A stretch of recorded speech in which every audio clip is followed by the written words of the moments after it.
Call our meeting to order, please. It's March 5th, 2019, Santa Barbara City Council.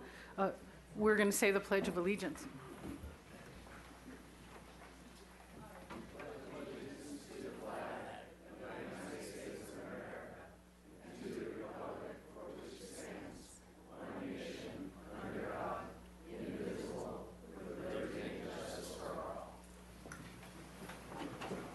Madam Clerk, will you call the roll, please? Councilmember Dominguez? Here. Councilmember Rouse? Here. Councilmember Sneddon? Here. Mayor Pro Tem Friedman? Here. Councilmember Harmon? Here. Councilmember Gutierrez? Here. Mayor Murillo. Here. And we have some ceremonial items, please. Item number 1, subject Employee Recognition Service Award Pins. Good afternoon, Madam Mayor and council members. As you know, each month we like to recognize employees for achieving certain milestones in their career with the city. And we have 2 employees with us here today to receive their pins in person, but I'd like to read the names of the others as well. With 5 years of service to the city, Ariel Kalan, City Attorney in the City Attorney's Office. He does not get to speak in receipt of his pin. Sarah Clark, Parking Resource Specialist, Public Works Department. Jennifer Disney Dixon, Buyer 1, Finance Department. Ryan Ortega, Senior Airport Operations Specialist, Airport Department. And Mark Stouter, Waterfront Vessel Technician, Waterfront Department. With 15 years of service to the city, Brady Beck, Fire Inspector, Fire Department. Allison DeBusk, Senior Planner 1, Community Development Department. Dennis Diaz, Police Information Technology Manager, Police Department. Eric Fairbank, Fire Engineer, Fire Department. Bill Kavanaugh, Firefighter, Fire Department. Sarah Connect, Assistant City Attorney 4, City Attorney's Office. George Martinez, Fire Captain, Fire Department. Christopher Payne, Police Sergeant, Police Department. Brian Ritchie, Fire Captain, Fire Department. With 20 years of service to the city, Frank Cruz, Wastewater Collection System Operator 2, Public Works Department. Marianne Knight, Information Technology Manager, Administrative Services Department. And Adam Zeitz, Engineering Technician 2 with the Public Works Department. With 30 years of service to the city, we have 3 employees. Scott Naganuma, Police Officer with the Police Department, and then here to receive their pins in person, Eric Ingebretson, Harbor Patrol Supervisor with the Waterfront Department, and Susie Reardon, Senior Planner 2, Community Development Department.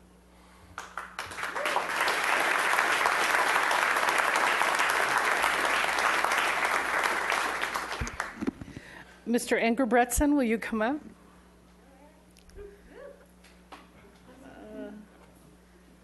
There's your pin. Thank you. 30 years. Wow. Eric Engebretson literally began his career with the city of Santa Barbara at the bottom in 1987 as a part-time diver on Stearns Wharf before accepting a full-time position with the Waterfront Department's Facilities Division as a maintenance worker, then Harbor Patrol Officer in 1991. In 2018, Eric was appointed Harbor Patrol Supervisor, a role in which he continues today. During his Harbor Patrol years, Eric participated in several notable events, including successfully reviving a patient from cardiac arrest, rescuing a seizure patient who fell from Stearns Wharf, helping battle the Stearns Wharf fire in 1998, and leading a combined effort to extinguish a catamaran fire in 2015. An admitted adrenaline connoisseur, Eric says he loves being on and near the water, but especially has relished the times he assisted offshore rescues in severe weather. Quote, hands down, the best part of the job, the part where I've really felt the satisfaction of making a difference, helping save a life, end quote. Over the years, Eric has received multiple commendations, ranging from successfully suppressing a pilot house fire on the Condor Express to subduing dangerous subjects without injury to the suspect, officers, or the public. His commitment to his job and our community are well known by all who know him or have worked with him. Eric resides in Santa Barbara with his wife, Leah, and his 11-year-old daughter, Keenan. His new role as Harbor Patrol Supervisor, which brings the added benefit of normalized non-shift hours, allows Eric to pursue his favorite hobbies, including spearfishing, camping, martial arts, and spending time with Leah and Keenan, whose countless gymnastics meets keeps his family on the go. Eric, I'm pleased to recognize your 30 years of service as well as your many personal and professional accomplishments. On behalf of the City Council and your fellow residents, thank you and congratulations on this outstanding achievement.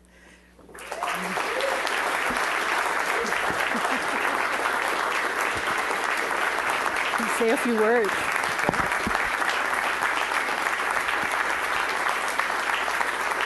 Thank you very much. I'm extremely fortunate to have found a career with the City of Santa Barbara that's been so satisfying for the last 30 years. I couldn't have done it without my family. They're amazing, the most patient, understanding. What else can I say about shift work? They're the best. I work with a great group of people in the harbor, 3 of which my colleagues weren't even born yet. Ouch. And I look forward to the years ahead. Thank you very much.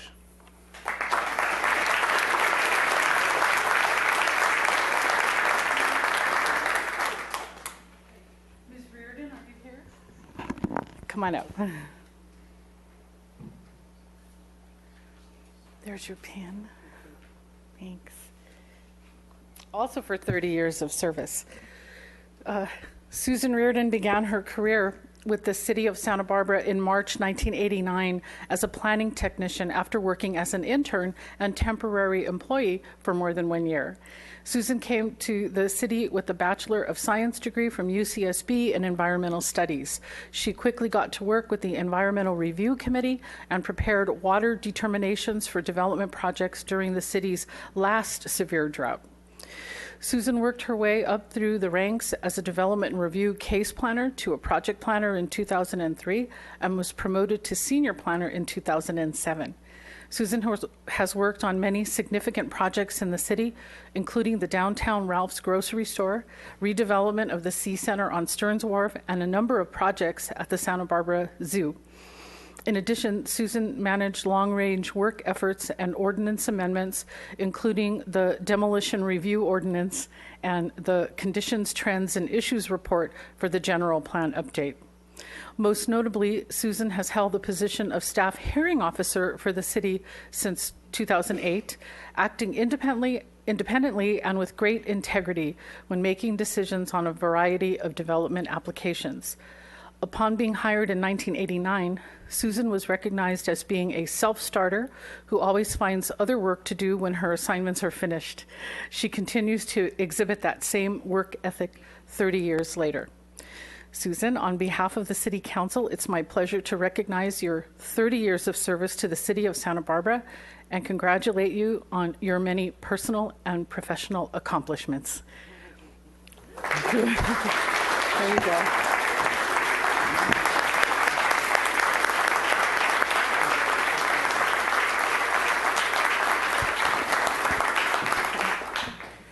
Great, thank you. If you would have asked me 30 years ago if I'd still be here today, I would have said no way. But like the previous speaker said, one of the reasons why I'm still here is just the great people that I work with. They make it fun, they make it interesting, and yes, sometimes it's challenging, especially when I come before you guys, but it makes the job fun. And I was looking back or thinking back when I first started, the changes that have occurred in the community and also with technology. When I first started, I actually did the original cut and paste. I was the staff person for our Environmental Review Committee, which is no longer in existence. But I would take the agenda and I'd really cut it up, paste it on another piece of paper, handwrite my notes, and then turn it into admin staff to type it up. So we've come a long way since then. And then also with our computer tracking or our database tracking system, we're going through this major overhaul right now and implementing Acela, and that's a big change too. So, like I said, this has just been a great organization to work for, and as you can see, for both myself and the previous person, the people we work with, they come and support us and just make us feel good. So great, thank you.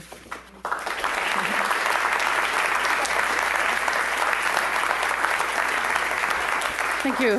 We're proud of all of our employees reaching milestones today, so thanks. So that'll close that ceremonial item. Thank you to everybody for coming out, and be safe out there in the rain.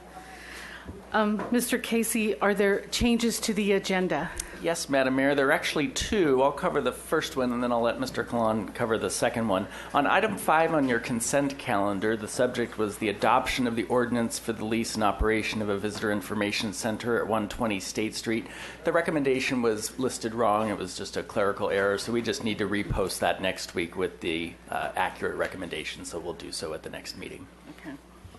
And Mr. Kalan? Thank you, Madam Mayor. My office is requesting that the council continue item 12. That's the public hearing on the appeal of the Planning Commission's approval of a conditional use permit at 35 North Calle Cesar Chavez. Yesterday afternoon, the Community Development Department received correspondence from the California Coastal Commission. That correspondence was forwarded to my office and to the council today. The Coastal Commission staff are taking a position on the appeal and asserting that there is a procedural defect in an earlier city decision that could affect this appeal. Rather than have the council take evidence today without necessarily knowing what target the Coastal Commission has put in front of us, my advice would be to continue it to give all parties an opportunity to respond or react to the Coastal Commission letter. Thank you. Thank you, Mr. Kalan. Well, I certainly agree with your position on that. Mr. Casey, do we need to take a formal vote? Yeah, Mr. Kalan, I believe we should take a vote, especially on continuing the appeal. The public can be heard on that question, Mr. Casey. And Mayor, if we don't have a specific date, which we don't, just a continuance, and we will renotice it and reconduct the hearing. Okay. But the public is entitled to be heard before you take action. Okay, Mr. Friedman? Before we take any public comment on this, I just want to see if there's any representatives from either the appellant or the project applicant that are here, because I want to be sure that everyone is here from both sides before we take any action and before any public comment. And if we have to maybe delay the decision to continue till later, till everyone's here. I do see Mr. Massara, the attorney for the appellant, and I see Mr. Fell, who represents the applicant. Are there any other comments from the City Council? Mr. Rouse? Yeah, thank you, Madam Mayor. I'm a little disconcerted by the late notice by the Coastal Commission in terms of this 11th hour. Certainly not, fair to either the applicant or the appellant at this time. Normally, we don't even take evidentiary examples at this late of a date. So, is this a normal practice for Coastal Commission to do this, or what would have lit this candle? Madam Mayor, Councilmember Rouse, I can't speculate on that. All I know is that there's enough in that letter that I wouldn't be doing my job right if I didn't evaluate it and advise you. Mr. Fell or Mr. Massara, did you want to make a comment? Oh, excuse me, Mr. Dominguez, your light's on. You first. Is this referring to the December 19th letter? No, Councilmember Dominguez. The March 4th letter, which we got today. It's. I don't have a copy of it. Describe more about what the letter says? Yes. The letter makes essentially 3 points, or 2, depending how you count. The first point is that the commission staff opposes the Planning Commission's decision and supports the appeal. The second is that they find deficiencies in the radius report, which was the evidentiary core of the Planning Commission's decision. And the third point they raise is a question about whether the commission received notification from the city of an earlier action on the property. And that's a procedural issue that we're sorting out internally. I don't have a final answer on whether that's correct or not. That's part of my concern. I'm looking through my email. I don't see the letter. Who did it come from? It came through the city clerk. And it didn't say Coastal Commission in the subject line, so it was, 8:20 a.m. This morning. 8:21 a.m. this morning. 8:21 a.m., correct. Came from Carolyn Groves, Coastal Program Analyst, but it was forwarded by the city clerk at 8:21 a.m. this morning. So I have something from the city clerk at 2:14. we have a hard copy, Mr. Dominguez, if you want to take a quick look at it. Okay. The concern I have, again, is just the delay for the applicant. If we were to move forward with the appeal, and let's take two scenarios, one where the appellant wins, one where the other party wins. If the appellant wins, I think the Coastal Commission issue kind of goes away or is subsumed. If the appeal is denied, the appellant has the opportunity to appeal this to the Coastal Commission. Is that how it would work roughly? That's the assertion the Coastal Commission's making. So the appealability issue is something that we want to look at too. So if we went ahead and it goes either way, it's not really then up to the city to do anything further. It's up to the parties. I can't say that with certainty, and I am concerned because the part of the law that is being raised here is similar to the law the council had to deal with on the coastal bluffs over on El Camino de la Luz that led to a lawsuit claiming a takings. The Coastal Act language that I believe is at issue in this appeal appears to be designed to prevent a taking of private property. And so the Coastal Commission is saying that they don't believe there is sufficient evidence to support the Planning Commission's determination. Now, that doesn't particularly bother me because the council's decision or the Planning Commission's decision, if supported by substantial evidence, will be defensible regardless of the Coastal Commission's opinion. What does concern me are the procedural issues raised in that letter, and this is a situation where I think we'll be faster to do it in one session after we know what we're doing rather than perhaps taking evidence today and then coming back when we know what the Coastal Commission letter means. That's my motivation. I think it'll be much more efficient. So are you talking about 1 or 2 weeks? I think 2 weeks is doable. Okay. Well, I would hesitatingly make a motion to set this 2 weeks from now.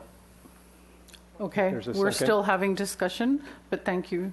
I'd ask for a second for that motion, and if not, move forward. Did I hear a second?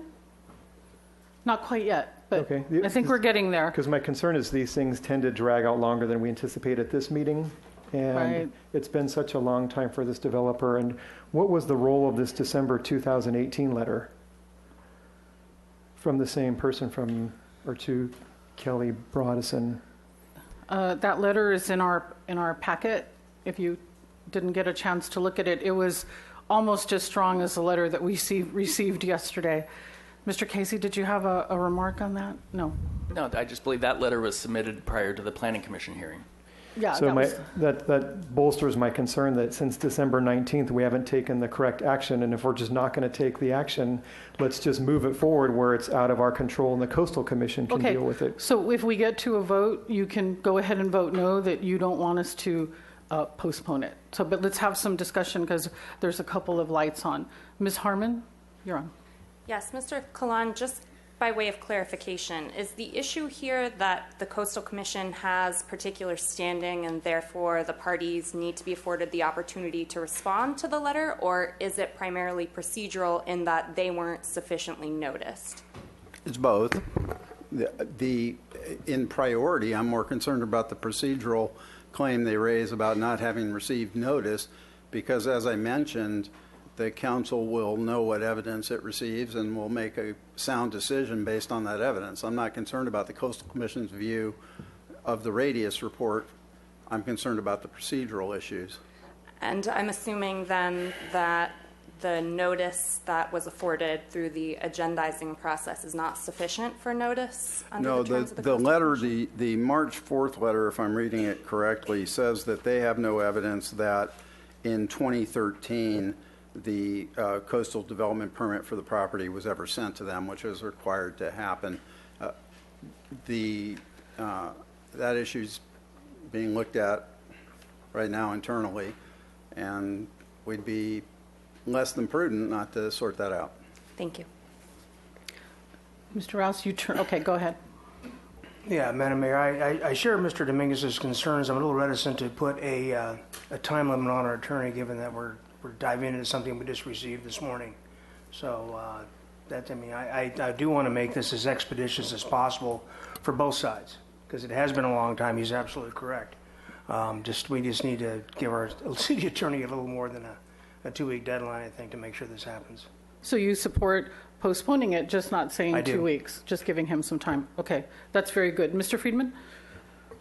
I also support, for the reasons that the city attorney explained, having one hearing, have all the information we need. Hesitant also to give a timeline, just because I don't want us to come back if it's taking a little longer. There's some other unforeseen issues, but and I also want to know on the agendas what's the best day we can put it on there. So I don't want to put a specific date at this time, but we want to make it as quickly as possible. Right, we can trust Mr. Casey to find a good time. As a courtesy, I will allow the appellant or the applicant to make a statement if they would like to. Mr. Fell. Yes. Mayor Murillo, Councilman. It was a late hit, and we don't know how to interpret it. The city procedure should have been followed, and at least it appears that it was followed, but the documentation hasn't been found. And if we proceed without resolving that issue, it really prejudices the whole hearing process. So I think the continuance, even though it's a real burden on our clients, and one that we've spent hours preparing to be here today, we just don't think we should go forward till we can get this worked out. So we'd appreciate the continuance. Thank you. Thank you. Mr. Massara. Madam Mayor, members of the council, I'm Mark Massara. I am the appellant, and I urge you not to continue this hearing. Like the applicant, I've put a lot of effort and come a long way for this conversation, and am very much looking forward to having this conversation with you. The fact of the matter is the Coastal Commission's letter doesn't add anything new to this discussion.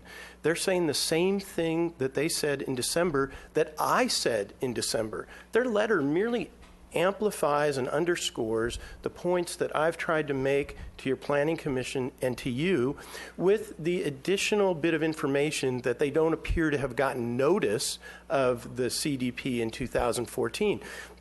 They either did or they didn't. It won't influence this discussion in any way. You'll either approve the CUP and the Planning Commission's December determination, or you won't. You'll sustain the appeal.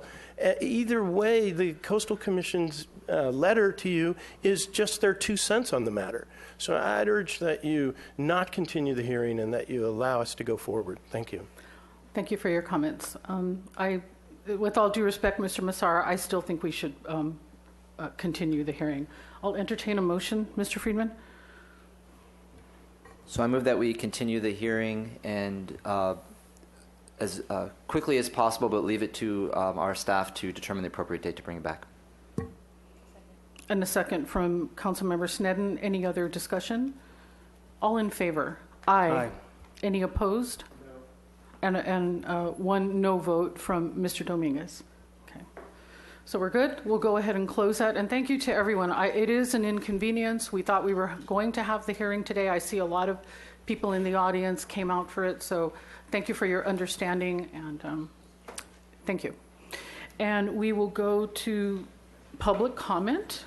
Open public comment is an opportunity for the council to hear from the public on items that are not on the agenda. And if you have, Holly is in the back, and she can make appointments with us, or she can refer you to staff if you have questions. We can't get into a conversation with people during public comment. So, and our first person is Steve Price, And Mr. Price will be followed by Caroline Abatey.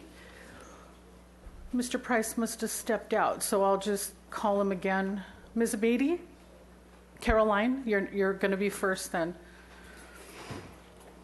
Jose Arturo Gallegos after you, Rick Clausen, Anna Marie Gott. You have 3 minutes. Thank you. Members of the Santa Barbara City Council, thank you for allowing me to speak with you. I understand this is not the content of typical public comment. Thank you to everyone for being willing to listen and consider this perspective. The great economy in our country is the result of many thoughtful decisions made by President Trump. Typical of Republican fiscal policy, President Trump has cut taxes and decreased regulations on businesses. These actions have created almost 4 million new jobs. In January, our economy added 304,000 new jobs. More people are employed now than at any other time in our nation's history, 157 million people. The national unemployment rate, including the unemployment rate for African Americans and Hispanics, has reached historic lows. President Trump has also replaced the harmful and unfair North American Free Trade Agreement with the United States-Mexico-Canada Agreement, which protects American workers and their jobs while still being fair to the interests of Mexico. President Trump is also undertaking the extremely consequential task of renegotiating a protective trade policy with China. Correcting these horrible international trade deals will have a profound impact on securing America's long-term economic future. How are these statistics relevant to the city of Santa Barbara? In good economic times with low unemployment, people are more likely to have a greater amount of expendable income. This increases the chance of them being able to spend more money in their local community, shopping in stores, at small local businesses, and eating at restaurants. As well, people with more money to spend will be more likely to take a vacation, and when tourists visit Santa Barbara, are more likely to eat and shop in Santa Barbara's unique restaurants, stores, and tourist attractions. A local business, due to the increase in customers, may decide to hire more staff, which in turn creates jobs for the local economy. And that is how President Trump has been helpful to the city of Santa Barbara. President Trump and his administration deserve tremendous credit for their tireless dedication and commitment to the monumental task of creating a strong, stable, and durable national economy for a country as huge, complex, and diverse as that of our beloved United States. If you do not already support President Trump, please consider this perspective, and perhaps you may change your mind. Thank you. May everyone listening have a good afternoon. Arturo Gallegos, please.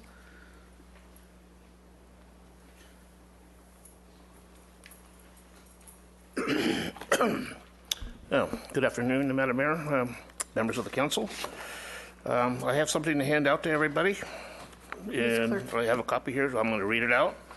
This is the Architectural Board of Review General Design Guidelines and Meeting Procedures, Architectural Board of Review Goals.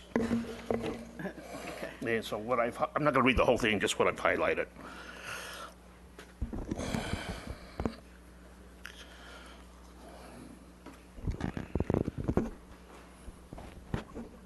Go ahead, please. Okay, we're all listening. right. Yeah, we're listening. Okay, sorry. Okay. A, to protect the historic and architectural qualities of Santa Barbara. H, to encourage high standards of livability of projects and safety of residents. And the reason why I'm saying I like that one, I strongly approve this one, is because of the safety concerns of AUD projects when it's traffic congestion and parking. I, to promote neighborhood compatibility, which means it's got to be compatible, bulk, height, to fit our neighborhoods. J, to encourage the preservation of pre-1925 and Hispanic styles of architecture. Boy, I have good fond memories when I was a little kid, back in 1959 and throughout this, because I was really, really impressed, with that type of architecture. And K, to promote visual relief throughout the community by preservation of public scenic, ocean, mountain vistas, creation of open space, and variation of styles of architecture. Grant you, AUD is going to come in. But if we're going to have AUDs, let's go by these guidelines. I do remember back in the 80s, up in the Mesa area, I can't remember exactly what year, but somebody up there in Mesa, they did an add-on to their house. Now, I don't know if they had permits or not at that time period, but neighbors, all of a sudden it's like, wait, I don't have a view of the ocean. I don't have a view of the islands because some big mess of thing is blocking their view. So we really need to preserve. I mean, no more than 2 stories, maybe 3 in some areas, in some cases, but let's keep, that's right there, that photo. Okay, that was taken in 1947, but that is the Santa Barbara that I remember when I was growing up as a kid. So let's try to preserve our Spanish, history here with the architectural designs. Thank you. Okay, very good. Mr. Clausen, you're next, to be followed by Anna Marie Gott. Good afternoon, Madam Mayor, members of council. Santa Barbara has a long and well-documented history of concern for its architecture and neighborhoods. In 1922, a group of concerned private citizens, as part of the Community Arts Association, formed the Plans and Planting Committee, which sought to increase the public awareness of our built environment. There were 2 major movers in that effort: the iconic community activist Pearl Chase and the wealthy Bernard Hoffman, who developed El Paseo and helped restore the Casa de la Higuera and other landmarks. In the aftermath of the 1925 earthquake, they encouraged architects to draw plans for simple dwellings in the Spanish colonial revival style and make them available for free to hasten the rebuilding process and support a revival style that acknowledged our Hispanic heritage. 1925 was also the year the city formed the Architectural Board of Review, which Hoffman chaired briefly. I have heard that it may have been the first such design review board in the country. After a brief period of activity, the board's function was taken over by the Plans and Planning Committee. But the ABR was reestablished in 1947 by city ordinance and codified into the city charter in 1967. If you haven't already, I encourage you to watch a short 5-minute video on the city's website about the ABR and its intent, scope, and function, featuring a then little-known actor by the name of Paul Casey. During the mid-20th century, as California bustled with development, the state legislature recognized the disappearance of some cities' historical and architectural heritage. In 1959, the legislature approved AB 2832, which was signed into law as California Code 37361 by Governor Pat Brown, and I provided copies to you through the clerk. It authorizes cities to identify buildings and other objects of special historical interest and provide special conditions or regulations for their protection, enhancement, perpetuation, or use, which may include appropriate and reasonable control of the use or appearance of neighboring private property within public view. Nothing in the 2017 California Housing Package, including the rebranding or the rebranded SB 50, encouraging or mandating increased city housing stock, has diminished the City Council's pre-existing authority through its ABR to require the compatibility in use or appearance of new buildings within neighborhoods of special interest. I encourage you to support your appointed design review boards in their decisions to protect neighborhood compatibility, architectural styles, and historic fabrics, especially when dealing with projects under the AUD incentive program. Thank you. Okay, very good. Ms. Gott, followed by Mark Sheridan, Mark Marshall Wofford, and Chris Goldblatt will be our last speaker.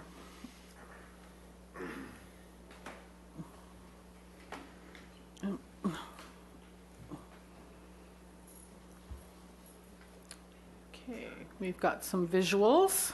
Go ahead, please. Good afternoon, City Council. Last time I was here, I mentioned something about loading zone. I asked you actually to think about loading zones as you were wandering around the city. How many did you see? And how many trucks did you see like this in neighborhoods because there weren't loading zones?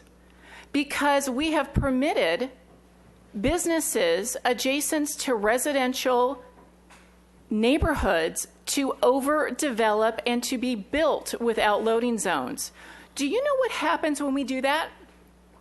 We give another gift to a property owner or a developer for a for-profit business. It's kind of similar like the giveaways for the rich, the 1% tax.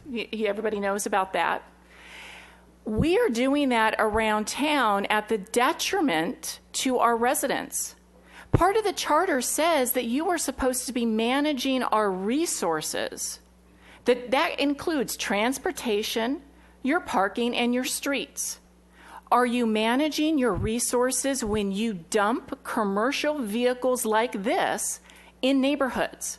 When you don't require commercial developments to actually park because they need a loading zone?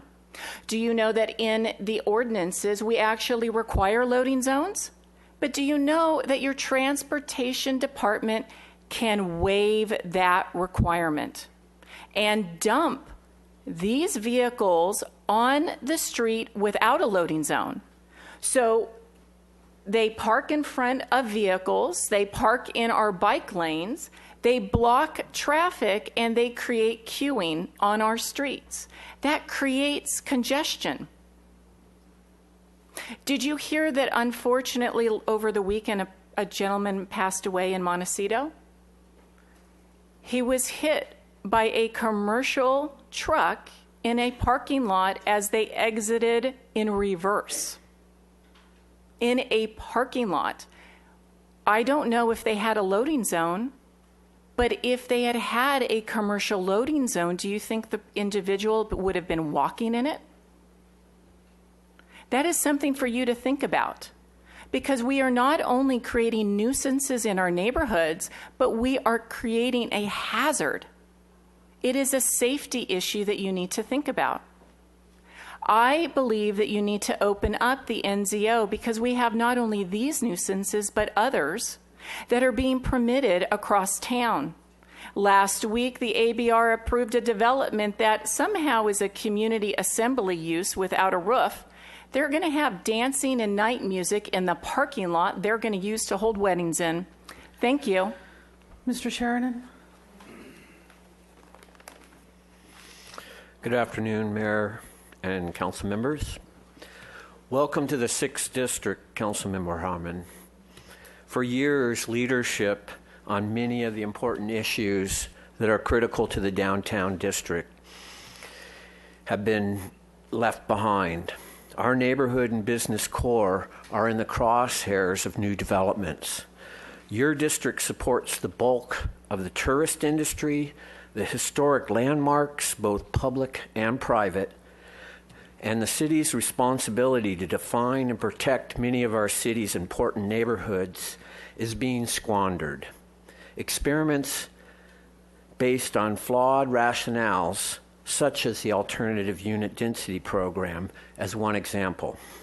I am here today, though, to question why there has been no discussion about pushing back on the state's new housing mandates. I have followed your lawyers and staff's explanation of the state's new regulations to your boards and commissions, and the need to meet RHNA numbers and how it could affect the city's budget if we don't supply new housing on the state's terms. We are a unique community wedged between west-facing mountains, the Pacific Ocean, with a large footprint of hotels, bed and breakfasts, and now Airbnb-style businesses in our neighborhoods, removing housing faster than any new housing is being built. It concerns me that there's little question about how we can manage our growth to fit our community's needs. Mayor Sheila Lodge seems to be the only one speaking out. In fact, one of her fellow commissioners made the statement such as, "I want it to be known Santa Barbara is open for business. The developers are waiting in the wings, and yet you do nothing. The citizens of Santa Barbara expect more. Please direct your staff and find legal minds to find a way to uphold the high standards and integrity of our downtown neighborhoods. The quality of life and the ability of our city to support a wide range of people.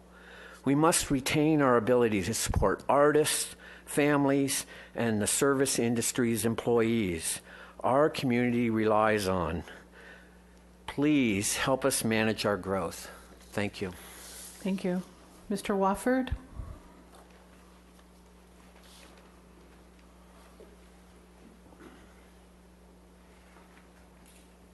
Hello, everybody. I got the utmost respect for each and every one of you up there. I wish someday I'd get a little in return from some people. I lost 2 homes and everything I owned in Ventura. I had all the paperwork upstairs. I went to check out my aunt in Louisiana who just passed at 95. I just got an eviction notice Friday to get out of this house, and I hope to God I don't lose the rest of the stuff I own. It's been a rough road. I had a double burial for my parents just before summer. I've lost a lot of people, and I'm still trying to trudge the road to happy destinies, and it hasn't been too happy.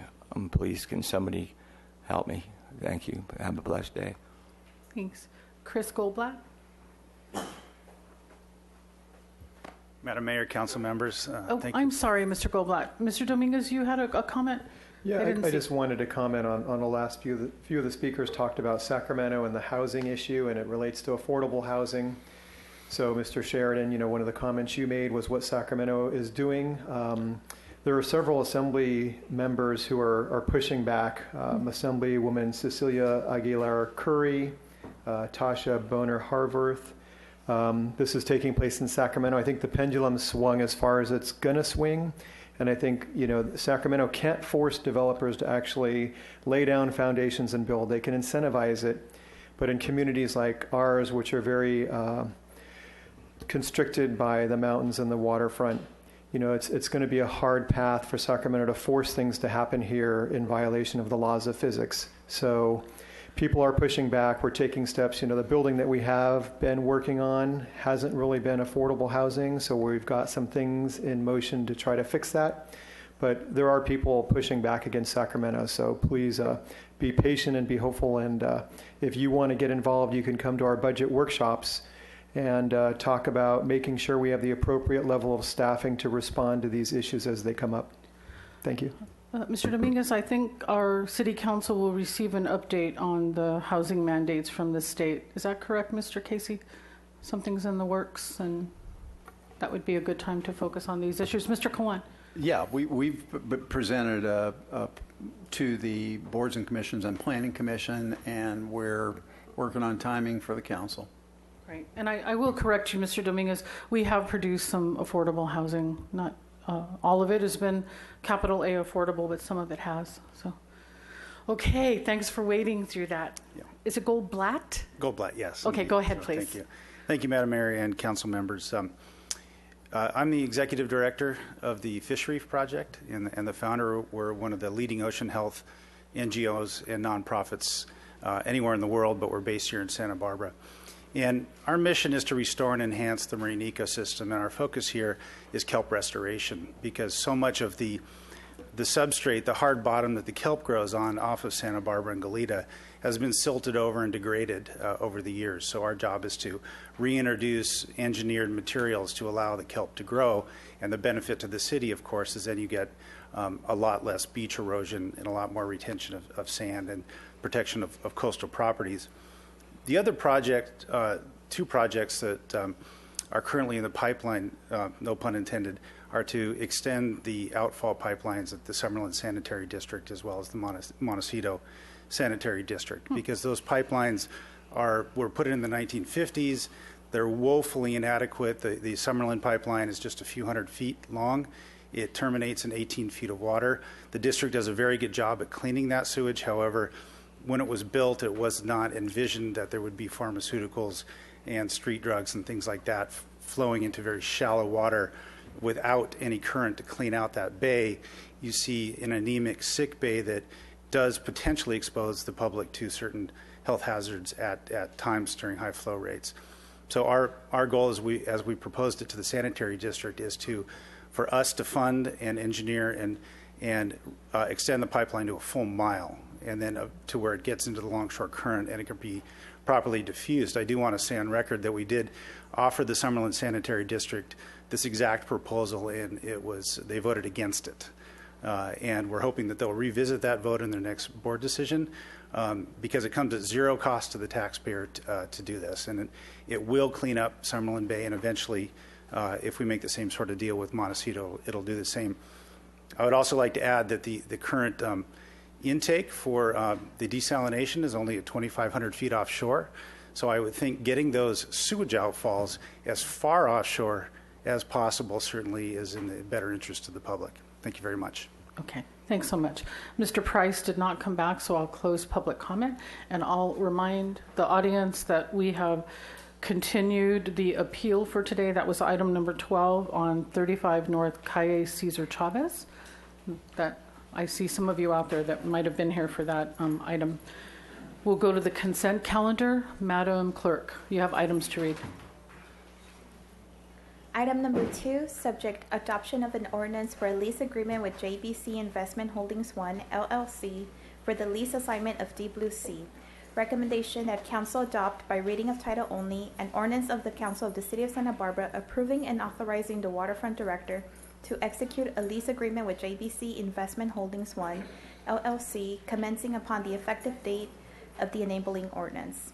Item number 3, subject adoption of an ordinance for a license agreement with Santa Barbara Youth Sailing Foundation.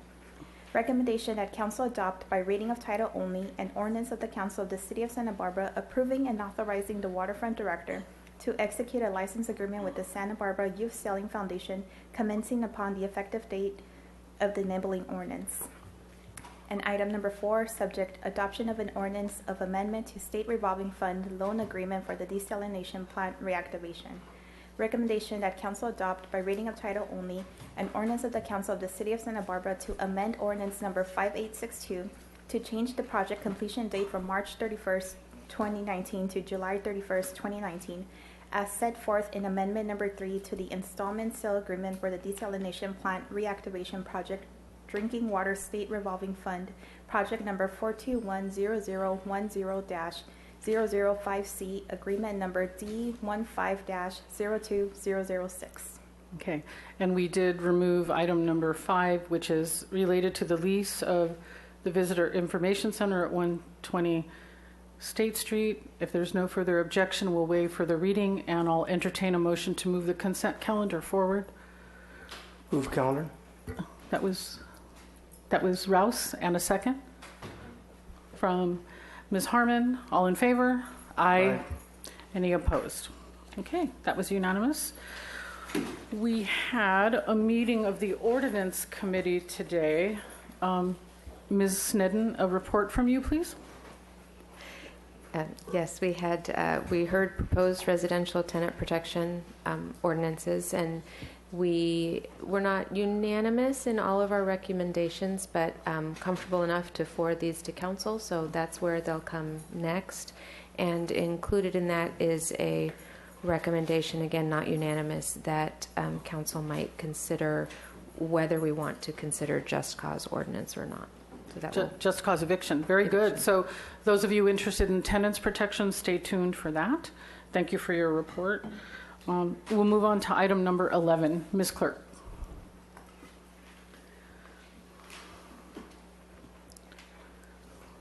Item number 11, subject Police Department update. Are you ready, Chief? I'm ready, Madam Mayor and City Council. I'm Lori Luno, and I'm very thankful to be here to brag again, once again, I should say, this year's activity is impressive to me. I hope it's impressive to you because it shows how truly dedicated our officers are. They work very hard. They're right now staffed up, trying to take care of potential flooding issues and whatever may come with tonight's storm. But it's my opportunity to thank them publicly for what they do every single day, because they are super dedicated and they inspire me on a daily basis. So today's presentation touches on many things. It's 34 slides long, so I'll try not to belabor them. These are just a few of the things you're going to hear about. And what I wanted to list, because I think it has application, at least a foundation of application for you to understand what we deal with outside of the everyday view of our officers. It's the national challenge and the dialogue that occurs that influences us at a local level. You all know active shooter incidents have increased across the nation, so we are more dedicated than ever to prepare and supply equipment and work on some collaborative training. Our new fire chief's here, and he is definitely a partner with me, and we're approaching this collectively. We've already had some planned trainings with firefighters and his staff, including tabletop exercises. We've collaborated with the county, and tomorrow we have a functional exercise with Cottage Hospital. So we as a community are coming together to make sure we're safe. In addition, crowd control. We have a bunch of officers getting crowd control training today. We have seen an increase in demonstrations in our town. They've been peaceful, but we know civil unrest can often come with large groups of people. We have been focused on deterring and preventing and legitimizing what we do, and it's essential that we use evidence-based policing when we do that. So that's an extra workload item that isn't typically seen. We have, I think, visibly had some workload increases with our homeless populations. And we've been chasing that elusive 21st century of technology. We're doing what we can to keep up, to use, preserve, and collect digital forensic evidence. I think it's clear to everybody also that most of Americans have smartphones. So media relations are essential. The information flow is instantaneous, and we have a responsibility to tell our story before it gets out there any other way. Our mental health response has been expanded to ensure our officers get de-escalation training and crisis intervention training as well. There's been new legislation and demands, so our officer training on an annual basis is increased, and you'll see a little more on that next. Officer wellness is something that's very important to me and something that we're institutionalizing within the organization. And those 4 categories listed up there are in order of how departments lose officers. So the number 1 reason we lose officers is by suicide. So we're going to do what we can to make sure our officers are taken care of. We have been looking towards regionalized partnerships, academia partnerships, and private partnerships to anticipate global recessions and to ensure that we're doing the most we can with our operations. And I know you all know about our opioid crisis in the nation. We have some Narcan. We're working on some policy so that our officers have it available for deployment, as well as our partners from the fire department gave us some gently used automated defibrillators that we will be able to have in our supervisors' cars and other cars as well. You're going to hear more in a minute, too, about a national challenge in recruiting officers. Use of force has been a topic with our community as well as many others, so we've been working on policy as well as de-escalation techniques.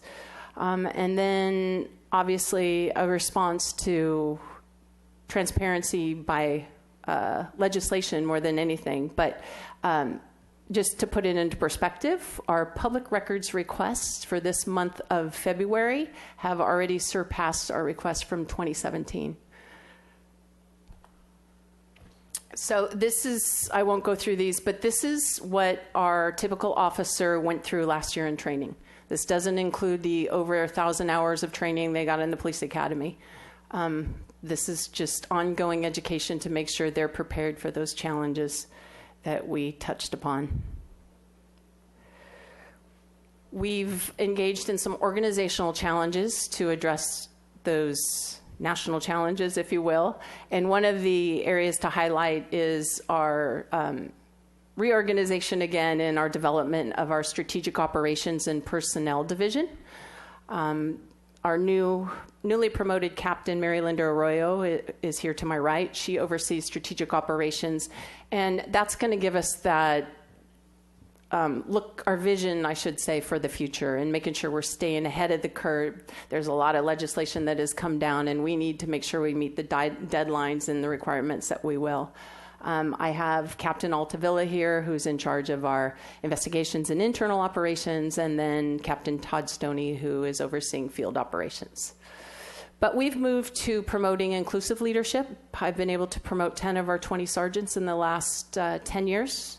4 out of our 6 lieutenants and 1 captain, and that's the one common theme they have. They're inclusive by nature. They believe in our 21st century policing philosophy.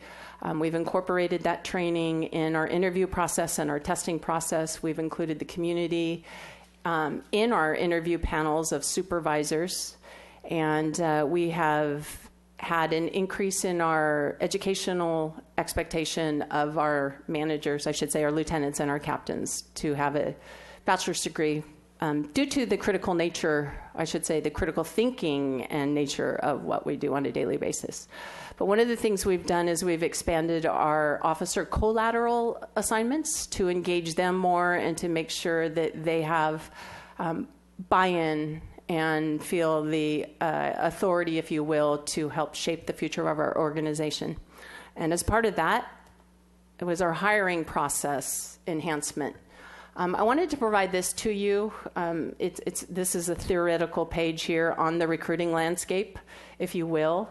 And there is this bucket theory that exists that basically states that there's a difference between need and demand, usually, because of the dynamic nature of what we do. That bucket is often filling, I should say expanding, and not filling at the rate we want. And today's a perfect example. We have storms, and therefore that's one more thing that we needed to up staff for, and it takes away from other things that we do. In saying that, it's a very competitive market for recruiting. There's a low unemployment rate, as you heard from one of our public speakers. And that means we have less people coming to our police department for employment. And one of the number one things that college graduates are Googling are organizations that pay off student loans. A lot of other police agencies have offered pay incentives and are doing their best to undercut others for the best employees they can find. We've noticed some trends. There have been some background eliminators that might relate more to the newer generations than anomalies. But one in particular is a less physically fit candidate pool as well. Attrition has hit police agencies across the nation because there was some mass hiring in the 80s. So we're seeing a bunch of baby boomer retirements, and frankly, I think we're at the Generation X retirement as well. And I know it's on another slide, but 20 of our current police officers are of retirement age and can retire right now. But at any rate, there's a short-term mindset also with our newer generations that impact us and keep our ability to staff that dynamic turning over process. One of the things we've done with our new strategic operations unit is to come up with a recruiting strategic plan. It's already in place. We have looked to process efficiencies. We consolidated our testing process. And in the first day, an employee, or I should say wannabe employee, could take the written, the physical, and be interviewed so that we narrow our candidate pool to being the best it can be from the early point. We've increased our flexibility in our testing as well by day and frequency.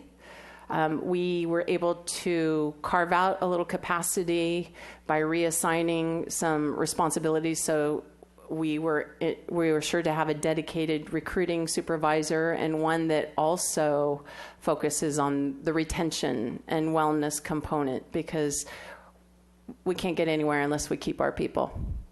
and keeping them well is a priority. So today we launched this new website. I encourage you all to explore it. It is one that is a little more progressive and in line with what our newer generations would like to see. And we have the ability to add new pictures to it whenever we want. We also have a police recruitment assistant team that's being announced today, and those are our officers that have the collateral responsibility to help bring people in and to help out with our recruitment functions. We do right now actually have an intern from Westmont College that is assisting us with some marketing assessment to see what we can do to bring people in. So here's our current staffing, and I have to point out one thing, that little asterisk there with 132 currently filled positions. That should be 131. When I took those stats, there was one retirement that wasn't reflected on there. But our sworn police officer positions are 142. So due to many reasons, we've seen that drop down to that 131 number. We've just gone through an aggressive process of hiring, I should say, trying to hire, and we have 10 candidates that we offered conditional job offers to. They're conditional upon their psychological and medical exams. So that's exciting, but unfortunately it's going to be 10 months before we get them on the streets and available for us. I have to say that group of 10 was phenomenal, and you're all going to be impressed. They're diverse in background, 4 different languages spoken, 3 women. They're going to be people that represent our city well, and we currently, or I should say recently, hired a lateral who is coming back from another agency because he has family ties here, and one of those conditional job offers happens to be an officer from some city I was familiar with in my past, who also has family ties up here, so he's coming up. But when you look at our attrition, in particular for last year, our officers that resigned, we had one that left for another police agency, and that was Santa Maria, and that's what was home to him. So we see annually, on average, or I should say historically, about 7 openings per year. Because of, again, the dynamic nature, we hire for 2 academies a year, and so it's this number that's always in flux. But one of the other things that I want to stress that has really been hampering our ability to get out there, it was at one point up to 18 different people out on some level of leave, from injuries to military, and that on top of the openings has meant that we've had to back off some of our specialty positions. And that's what I think the community feels, because those are our go-to people that typically are quick to respond to some of our immediate problems. And for example, I'll point out Officer Peterson over there. He's one of 2 officers on our street crimes unit. He's here, so there's one out there. It's unfortunate, but we're working to do what we can. In regards to civilian positions, we have currently 66 of those positions filled. We are wrapping up a dispatch manager process that leaves 1 open dispatcher positions, but we have 2 in training, and we have 2 officers backing up the holes in dispatch as well. So I've mentioned wellness. This is all we're doing to help keep our officers safe and well.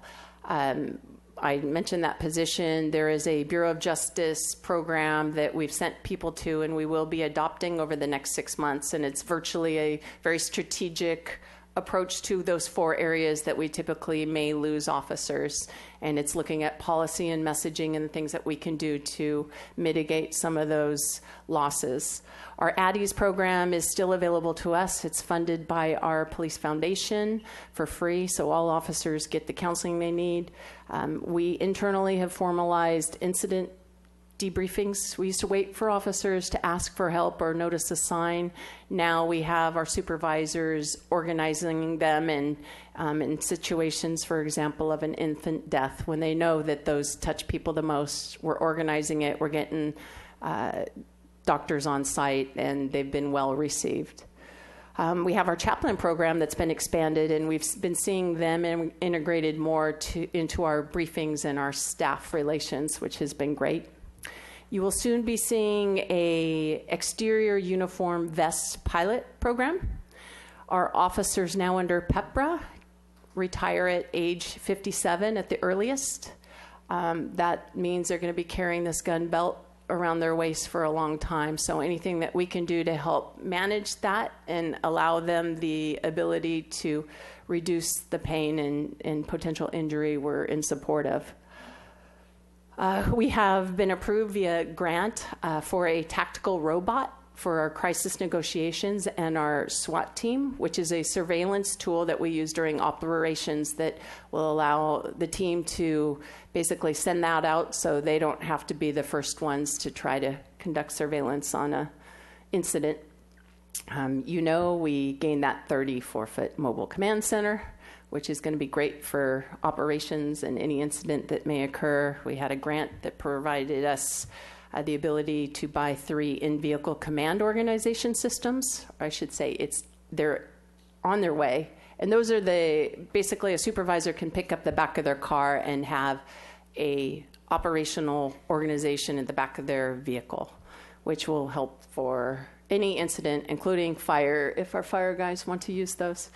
One of the new pieces of technology we obtained is a TrueNarc device, and it is a digital narcotic analysis tool that can identify the narcotic through glass or plastic, so our people don't have to touch things.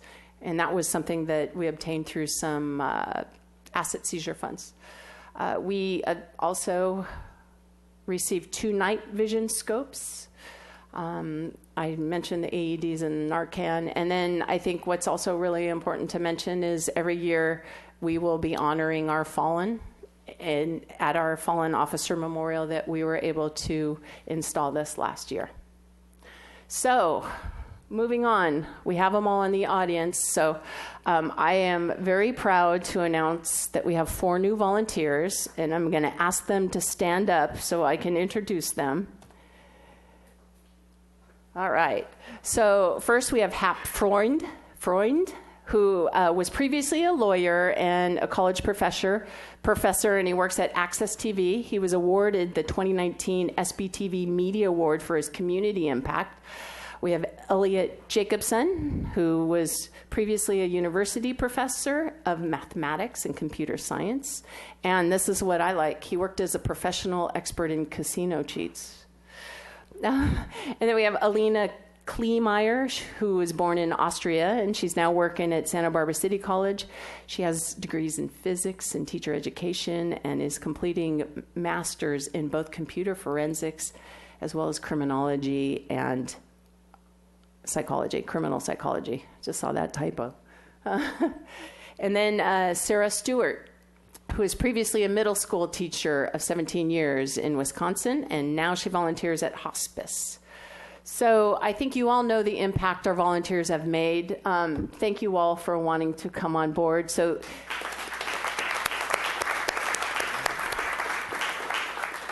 I have to say, this group, we gave them their badges today, but they've already donated over 70 hours to the department. They've been in the lobby and helping and doing what they can. So here's our 2018 volunteer efforts highlighted, just to give you a peek. That's a lot of hours. They're doing all sorts of quality life patrols. They're taking on the leaf blowers, trying to educate and work towards those. We foresee them working on some disabled parking enforcement in the future. They've been lobby greeters, and they too have helped. They were at our recruitment testing this weekend helping out. They helped with, was it the baby seat installment this last weekend? So they are true ambassadors of our community. This is impressive to me. The one thing I want to point out, it's over 17 hours there of checking on city facilities, libraries, city parks, and parking lots too. But they're super motivated, super accomplished, and we're super glad they're with us. So thank you all volunteers. Mr. Rouse. Chief, would you mind if they could all stand up so we can acknowledge them? Absolutely, please. Everybody, yeah. Please, you all stand up.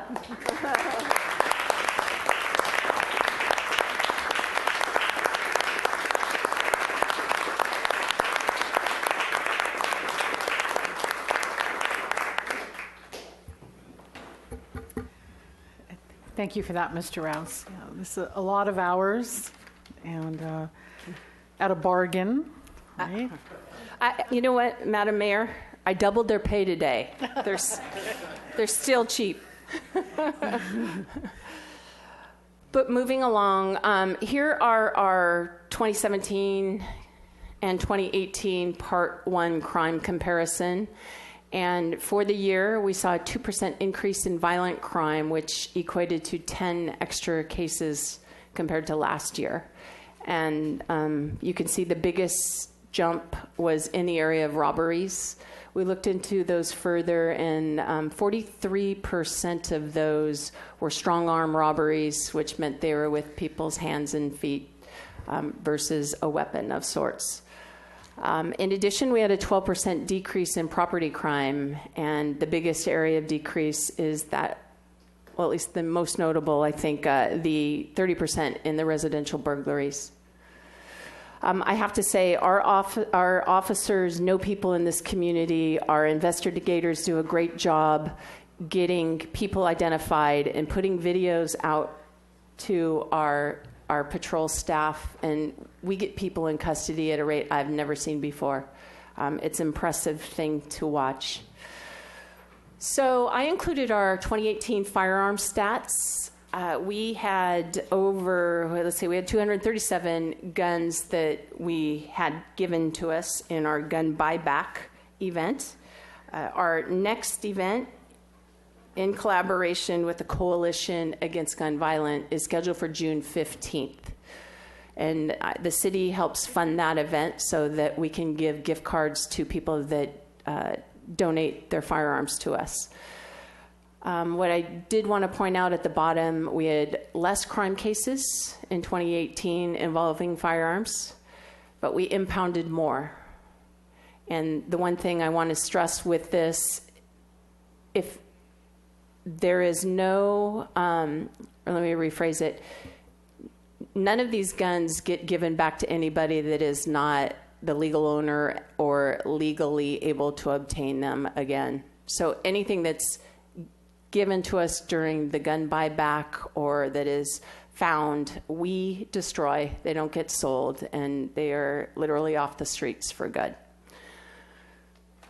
You know, our combined communication center is critical to our safety. They calmly take the calls and format them and are dealing with crisis from day one. They handled over 53,500 911 calls, and they handle the calls for fire and police services. They handled over 5,500 emergency medical phone calls where they actually gave instructions to the people on the phone. Over 931 priority one calls, and over 67,000 additional calls on the 911 number. And what I also wanted to include here is they did handle over 7,100 calls for service. I should say we handled them. They took them that were flagged as homeless related.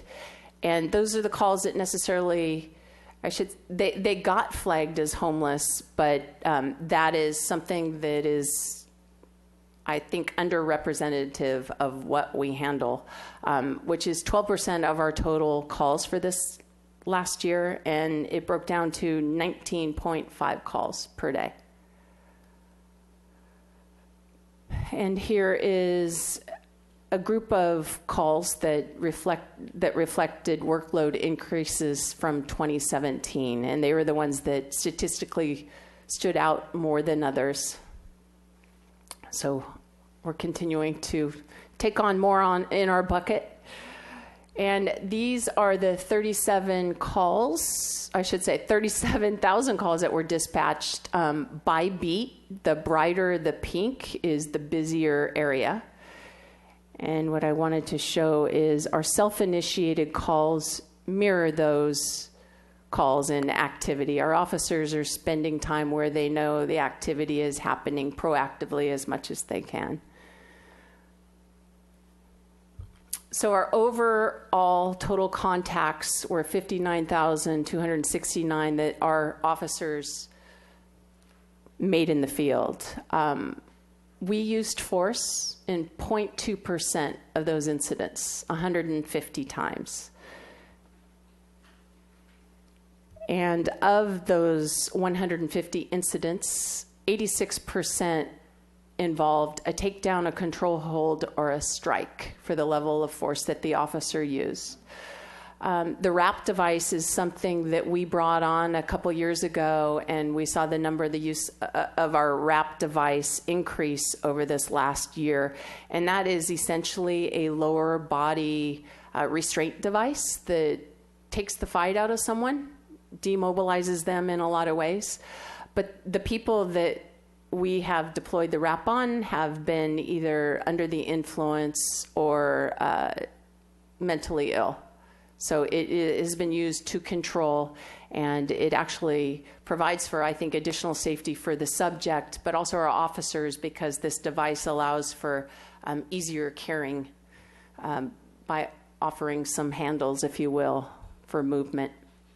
But one of the things that's consistent, we had over 322 reports that charged subjects with resisting arrest and/or assaults on officers, which I think is reflective of our 150 incidents of force. One of the numbers that increased this last year, Assembly Bill 71 is the one that came online a few years ago that mandates that we report serious injuries to the Department of Justice.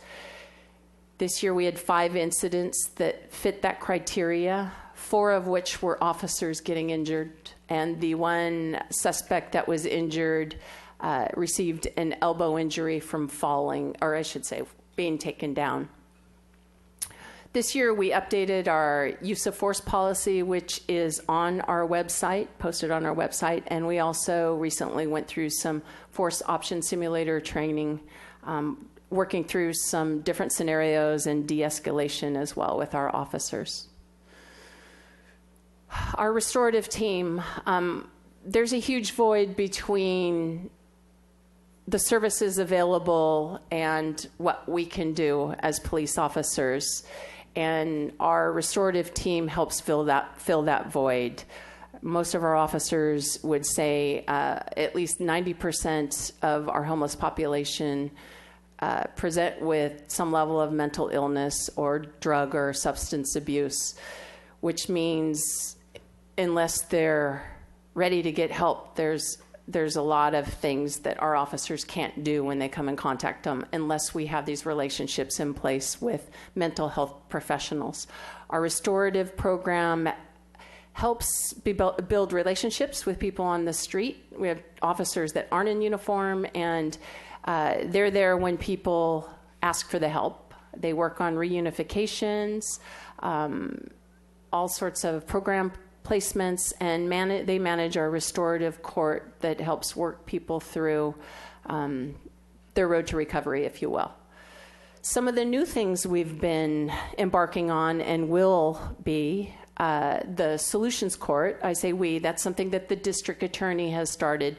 It is another layer of court on top of restorative court that basically funnels through violations through the court process, maybe not the ones that we see on the street and bring forward. These are people that have had numerous citations, and what they do is try to identify them, and prior to any criminal criminal proceedings, they try to get them in the proper court placement program. I'm sorry.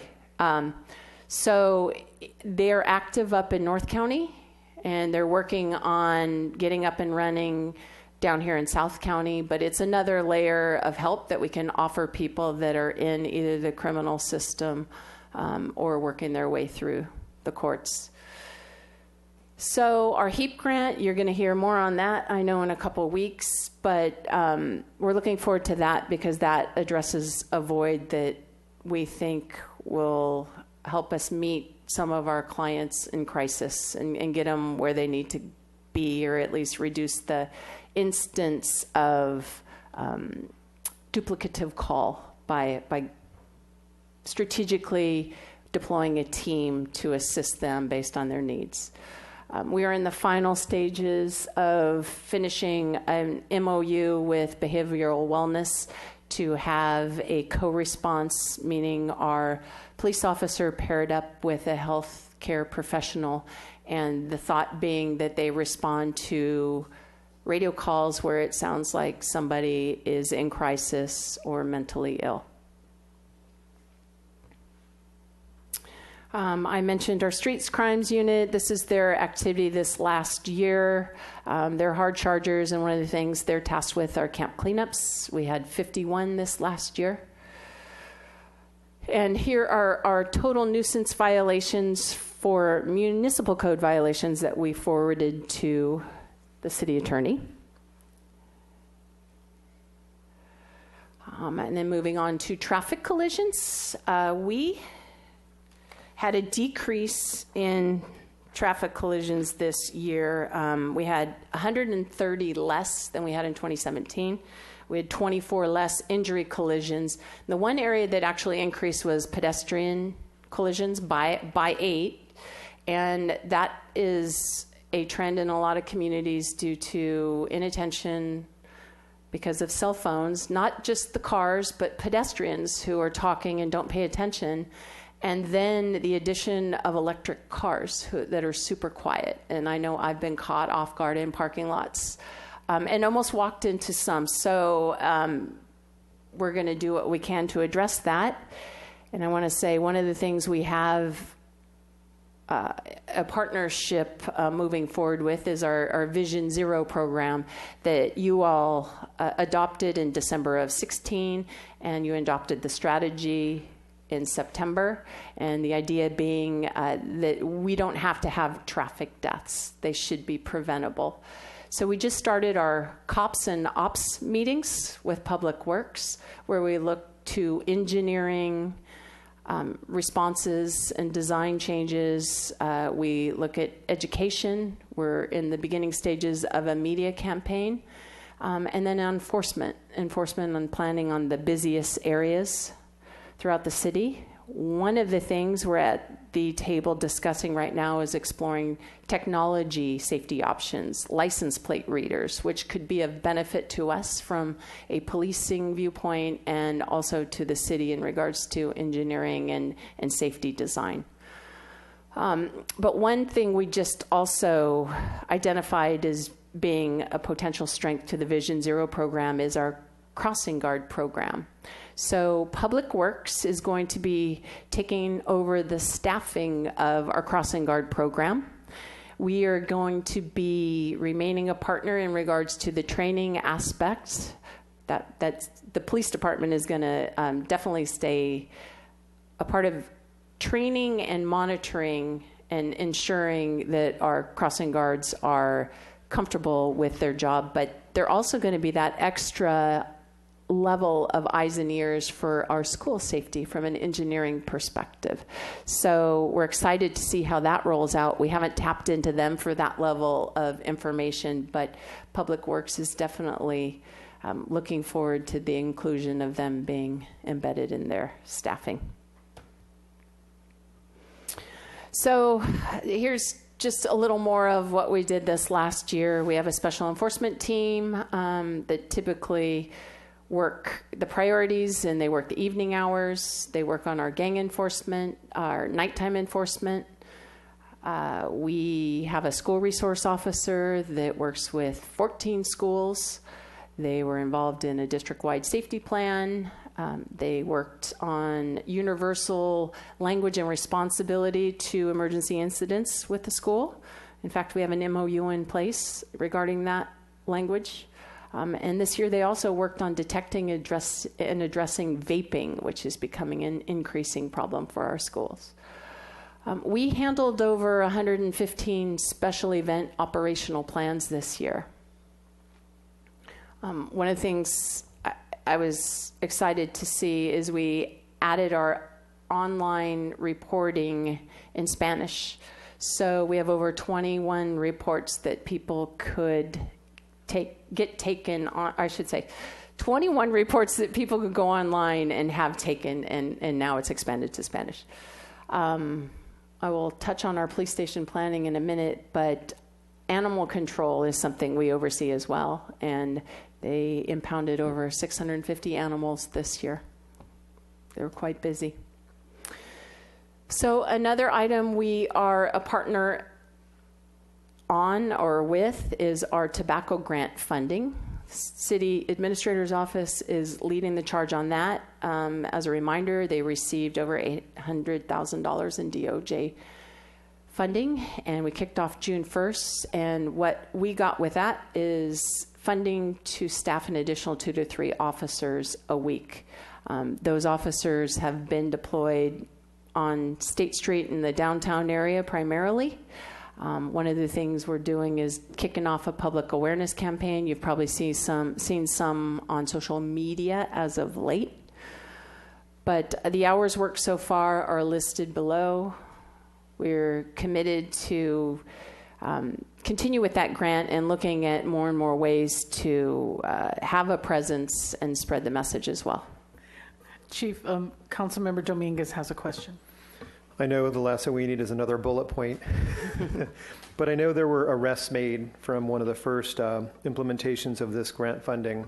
Are you not tracking those separately, or because I was very impressed when we had the first report from the tobacco grant? Excuse me, Madam Mayor, Councilmember Dominguez, I didn't separate them for this. They're still being tracked, absolutely. So I don't have them specifically for this update. And the 97 citations, are these not the most current stats? Madam Mayor, Councilmember Dominguez, I'm not sure which stats you have. These were reflective of our officers originally, and the ones that I received to report on 2018 activity. So it's likely that they're not maybe up to January. Up to date. Okay, because I remember the first report, there was something like 97 citations in that first week block, which makes more sense for 40 hours of a couple people working. So maybe there's a digit missing, but I remember they were very impressive, and I'm sure if we bring it up to where we are now, it would be equally impressive, but I just wanted to check. Thank you. You're welcome. Any other questions? I've been keeping notes. I was going to ask at the end, but jump in by all means. Okay, go ahead, please. One thing we're definitely committed to is our community engagement. Our beat coordinators are the face of that on a lot of different levels. Their activity is super impressive. This year alone, they handled more than 369 community-oriented projects. They attended over 285 Police Activities League events that include our Explore events as well, which is, in my mind, the beginning stages of our future officers. We're planting those seeds with those explorers. But they also attended 89 neighborhood watch meetings. We have many programs, our Voices program, where we partner with community groups, and we have a bilateral exchange of information. Our officers are in plain clothes and meet the community groups at the table for discussion. We have one of our lieutenants who teaches a city college course called Aligning Perceptions, and our police officers are embedded in the class with city college students, and they talk about a lot of policing issues, and our officers also get their post-training credits by attending that class. But we are committed. We're continuing to roll out department-wide principled policing training that includes implicit bias and procedural justice. I have my Chiefs Advisory Panel that is still active, and we continue our Spanish messaging as we can, especially in light of some of these emergencies or pending emergencies. So real quick. Chief, can I call on Mr. Rouse for a question? Well, one question, please, Chief. What are the total number of beat coordinators? Madam Mayor, Councilmember Rouse, we had 4 up until December, so we're down to 3 citywide. Thank you. Yes. And moving on, we've done quite a bit this last year in regards to our social media outreach, and I think we can be described by most standards as a tier 1 level of deployment, how we've really picked it up. It's a consistent use of communication for us. We're telling our story before another media outlet does. Our storms have really driven our subscriptions, and we're taking full advantage of that. And we have been very, very successful with the community helping us identify and locate suspects or missing individuals, or whatever it may be. But it's something that I have to give our public engagement manager, Anthony Wagner, credit for. He has definitely shared the responsibility with our officers. They are involved in what gets posted out there as well. And as you can see, our numbers have increased quite a bit this last year, and we're going to continue with that form of outreach. I do have to note, over 200,000 views of our lip sync video that even went international. Chief, Ms. Harmon has a question. I just wanted to make a comment. I'm playing a little bit to type here, but I do follow you guys on Instagram, and it's really been a wonderful window into your officers, into the work you do, and from a millennial perspective, it's been very successful. So thank you. There. Good. Thank you. And I won't go into detail, but this is our current list of technology projects. There's trends. We're looking at data sharing, collaboration with other counties, all of which is going to make us better at what we do. We put cell phones into the hands of our officers so that they have dictation software and use that for reports. We don't have transcribers any longer. And they also can run criminal histories for subjects on their phone. So it helps cut the workload of our dispatchers down quite a bit. Besides that, our fire department has a few projects that include our location alerting system, the computer-aided dispatch to image trend interface, as well as a countywide computer-aided dispatch mapping update. And lastly, we have been engaged since Measure C passed in collaboration with Public Works and our consultants on the ongoing project of our police station. Again, we're still super motivated, and it can't get here soon enough, but we're excited to see that it's an ongoing project that you all are committed to and our community is in support of, and we're just happy to know that our needs are going to be met one way or another. So with that, I will open this up to questions. Okay, thank you. Good presentation. Mr. Rouse, go ahead. Well, thank you, Madam Mayor. I'm still getting over the fact that Ms. Harmon's made an age divide here on the council. I'm not sure how I feel about that. Chief, going back to the BCs just for a second. So you've got 3 now, you had 4. Is 4 the plan for number of BCs, or would you have more if you had the personnel? And when you lose a BC, do you then spread the beat out further for the remaining BCs? Madam Mayor, Councilmember Rouse, our number of positions for beat coordinators is 6, meaning 1 for every beat. We haven't had that filled since I've been here. So as staffing gets better, those are the considerations. Right now, we do have responsibilities spread out, and one of the responsibilities that they're all sharing in now is for our PAL program. So they're all sharing rather than one beat coordinator having the primary responsibility. And then my second question was just on the Solutions Court, and I was wondering, I see Mr. Doimus here, if we could just get a little flavor on why that's different than status quo, where we're going with that. Mr. Doimus. Absolutely. Madam Mayor, Councilmember Rouse, Assistant City Attorney John Doimus. A couple of things that Solutions Court will be able to address is you see restorative, but you also saw on the chart a lot of citations being issued for various crimes in Muni Code, whether it's urinating in public, drinking in public. And so with the collection of a lot of these citations, it is there to have the defendant with a collection of numerous violations either being provided the benefit and the treatment that they can to permanently resolve the issue or face criminal penalties. And it's more effective in terms of judicial resources and bringing a case if you have multiple violations attached to one defendant versus a singular violation. And so the struggle right now with the Solutions Court is it's operating up in North County. It's a team effort. When I say a team effort, it's the public defender, it's mental public health, it's probation, it's the court system, it's the district attorney's office, it's our office, the city attorney's office, working as a team to come to a solution in terms of this defendant either getting the help or the appropriate criminal penalties. And the step here in South County here is working with the public defender to refer cases into solution courts, clients that they have. And so that's what we're trying to do right now. And I wanted to contrast that just a little bit with restorative court, which we have been doing for a while. Correct. And why we're changing the game a little bit. Oh, and also the other part we're changing too is that it allows for a higher volume of cases. Restorative is really labor intensive. It's very labor intensive for our own police department. Solutions Court puts the onus on us, the lawyers, the judges, to do that. And we can handle higher volume of cases versus restorative. Thank you. Thanks. Mr. Gutierrez. Thank you, Madam Mayor.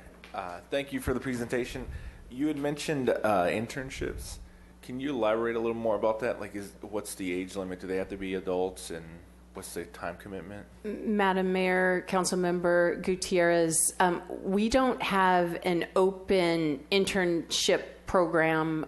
We have been strategic in our outreach for interns to fit a need, or if they've been presented a different way, we will help try to get them integrated in. Unfortunately for us, we have some background requirements that become a laborious issue that tend to draw out the timeline that doesn't typically meet the intern's needs.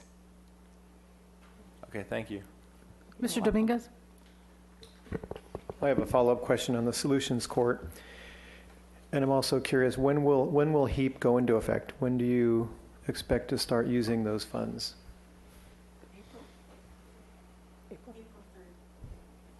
Madam Mayor, Councilmember Dominguez, April 3rd is what Community Development says the funds should be available. And then you have a plan set up to start using your resources then with those funds, your personnel resources? Madam Mayor, Councilmember Dominguez, we have planning meetings scheduled every week until then. We have an outside company, if you will, CityNet, that's coming in to be a part of the team and going to meet us at the table to discuss the rollout. But Cottage Hospital is a partner as well. So together we're coming up with the operational plan. So when do you think that'll start? So that's when we'll have personnel actually out on the street working? April 3rd is what I'm being told. Okay, great. Solutions Court, how many subjects have gone through the court so far?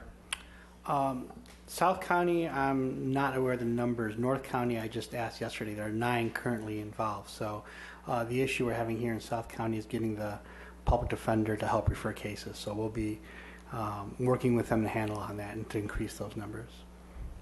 So, and what is the goal for that program in the South County? Madam Mayor and Councilmember Dominguez, the goal is essentially to have habitual or repeated offenders to get to the crux of the problem, to either address it by getting them the services they need, identifying them, or criminal penalties for chronic offenses of the violations of law. And is it a certain number a month, 10 a month, 20 a month? No, it's really identifying in terms of numerically, in terms of the most problematic, the ones that are most resistant to wanting to participate in, at least in terms of restorative programs, and maybe severity of crimes too. Okay. Thank you very much. Yeah, I just don't want to set a number or specific goal in terms of identifying and put us in that type of box. Yeah, I was just asking that because that's how most nonprofits set their goals, is in terms of number of people, so it's easier to track. And I'm not sure what would be your mechanism for tracking. What would make the program a success? Because I'm assuming we're budgeting a certain amount of funds for that program. What would make it a success is as many people, it'd be difficult to put a number in it, right? It talks about identifying the DA, identifying chronic defenders, public defender and their clients realizing that they should be in this type of program. So putting a numeric value is hard, at least in this early stage right now. Maybe down the road when we have more of data and the courts operating, be able to put a value on that. Okay. The sit and lie expansion, where are we with that?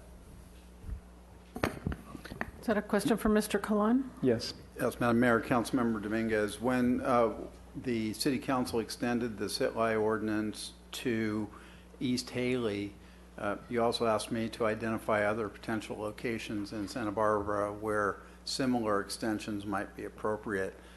We are doing that in conjunction with the police. We have, as I've advised, need to approach these kinds of ordinances with a good factual basis. So the data from the police about the problems in other areas is very influential in how we proceed. So we'll be reporting to the council case by case on the areas where we think expansion is warranted and consistent with the goals the council's expressed. When do you think the first batch will come to us?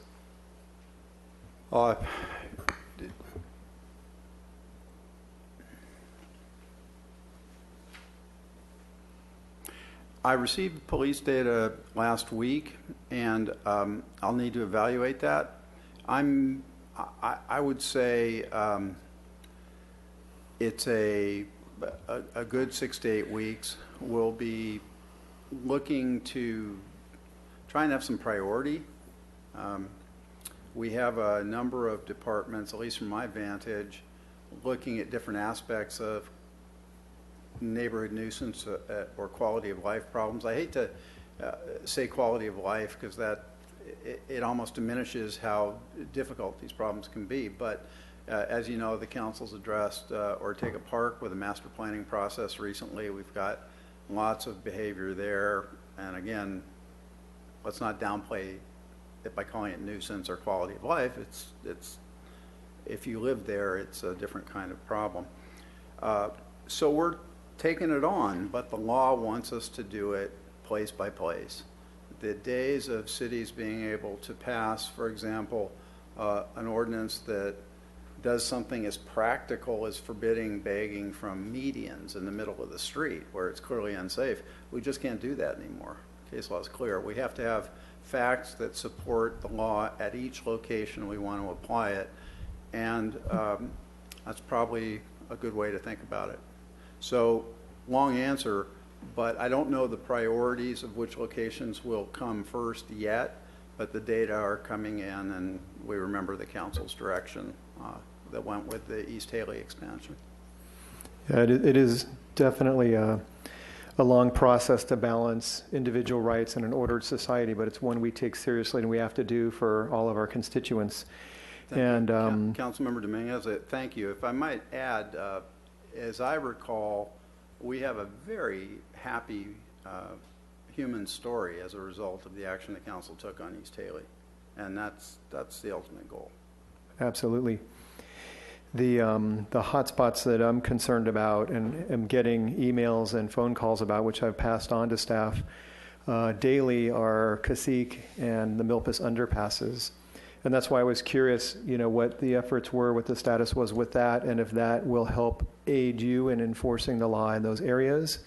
And is there anything that you can do to bring more resources to bear on those two problems? And if you'd like to describe them in a more from the police department's perspective, so everyone knows what we're talking about, that's probably a cleaner way to approach it. Madam Mayor, Councilmember Dominguez, in particular, the Cacique underpass. I want to say some of our ordinances that have been available to us for enforcement don't apply because it's a super big sidewalk. But in looking at it more carefully and I think more openly, we've identified what we believe is a little gap in service. And we think people are keying into the trash first and foremost, and that is what gets the attention and what we need to address. And I don't want to speak for my boss, but we did have a discussion about expanding our resources as a city to incorporate some additional pickups with camping in particular, items that are personal property and in bulk property. We are hampered, or I should say need to post those items for 72 hours before we clean them up. And then there's a company that we use to facilitate the camp cleanup, and oftentimes there's a delay by the time they get out. But those are the larger camps that you all, I get them to get many, many emails on, but those little trash piles, many of our officers, Officer Peterson being one of them, pick those up themselves.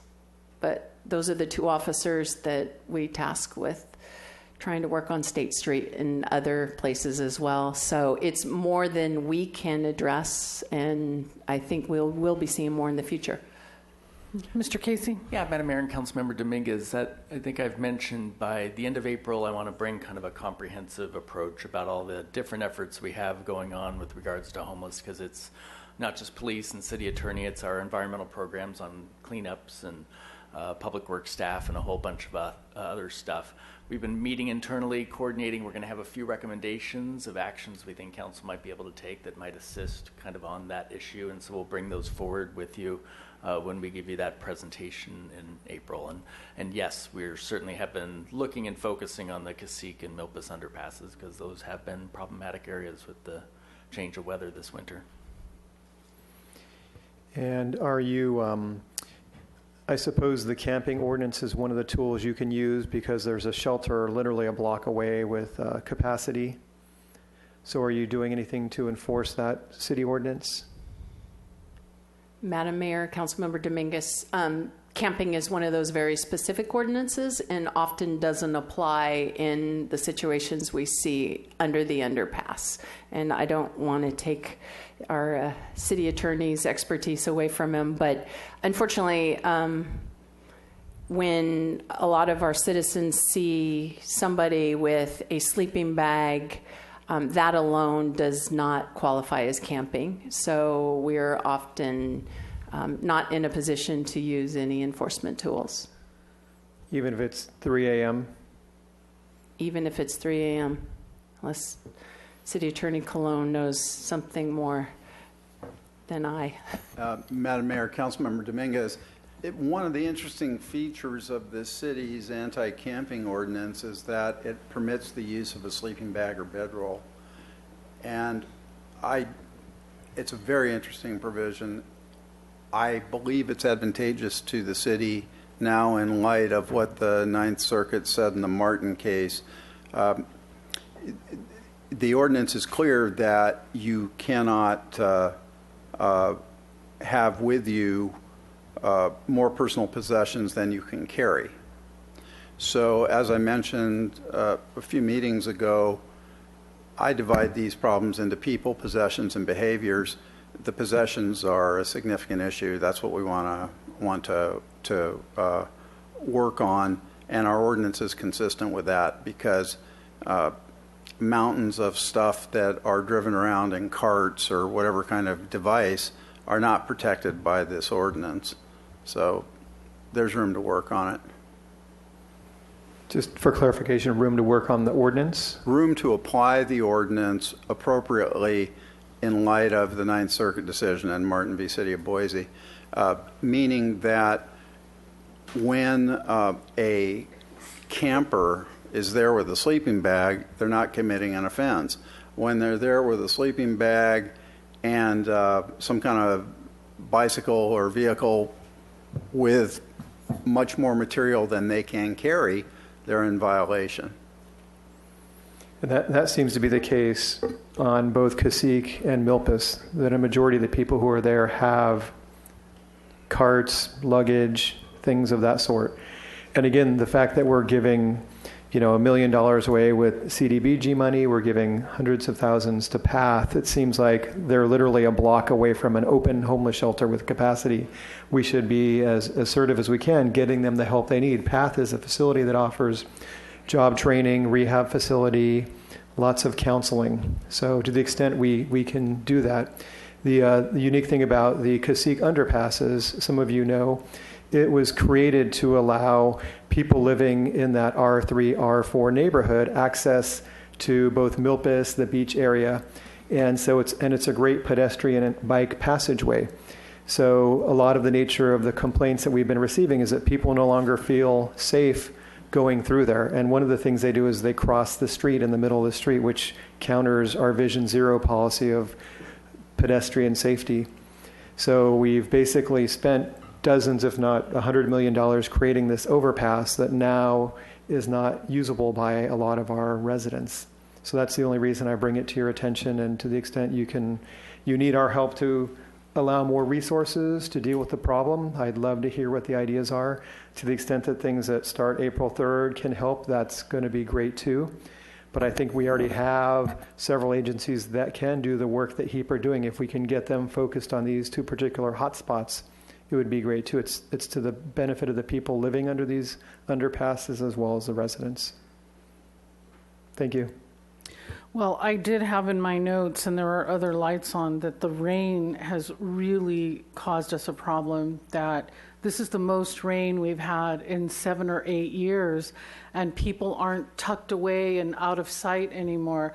That's why they're under those underpasses. And I would add Calle Cesar Chavez as well. I've got a couple of emails today, so people are trying to stay in out of the wet. So, but I hear what Councilmember Dominguez is saying. I want those people to go to PATH, but they won't, and you can't really force people physically to go into a shelter. Is that right? Madam Mayor, that's absolutely correct. In fact, we find a lot are service resistant and don't want to go inside. Okay, so then I am hoping that the CityNet and the other street outreach, it takes so much contact and winning of trust, and I would like to thank you for what you've been doing. It's been a lot of pressure, and a lot of people are upset seeing all the homeless out in the open, and they're just trying to get out of the wet. So Ms. Snedden's lights on, Mr. Friedman, and then Mr. Gutierrez. So go ahead. Are we okay over there? Okay. I just had a few questions here. One, if you could give us a little more detail on those 73 reunifications. That seems like a really high. Is that a high number, or is that sort of standard? Or Madam Mayor, Councilmember Snedden, that's typical for our restorative team of 2 officers, I'd say, or at least pretty consistent. That's because of the relationship they have with people, and they're there when people call for help. So they'll go out in a non-threatening manner. They'll give people their cell phone numbers, and they'll be responsive to that help. So they will tell you they wish that was higher. Mm-hmm. Well, I mean, that's a significant number. I think that's really fantastic. I'd like to hear those. And then I was wondering, I had 2 more questions. One, if you could just sort of characterize what the overall trends are. Like, are we seeing more crime, less crime? What type of crime? Just an overall...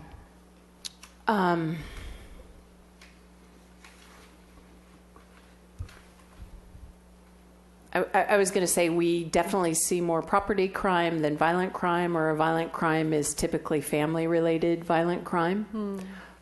We had some additional domestic violence training this last year, and the DA's office has taken that very seriously, as well as human trafficking. There's going to be some mandated training this year as well.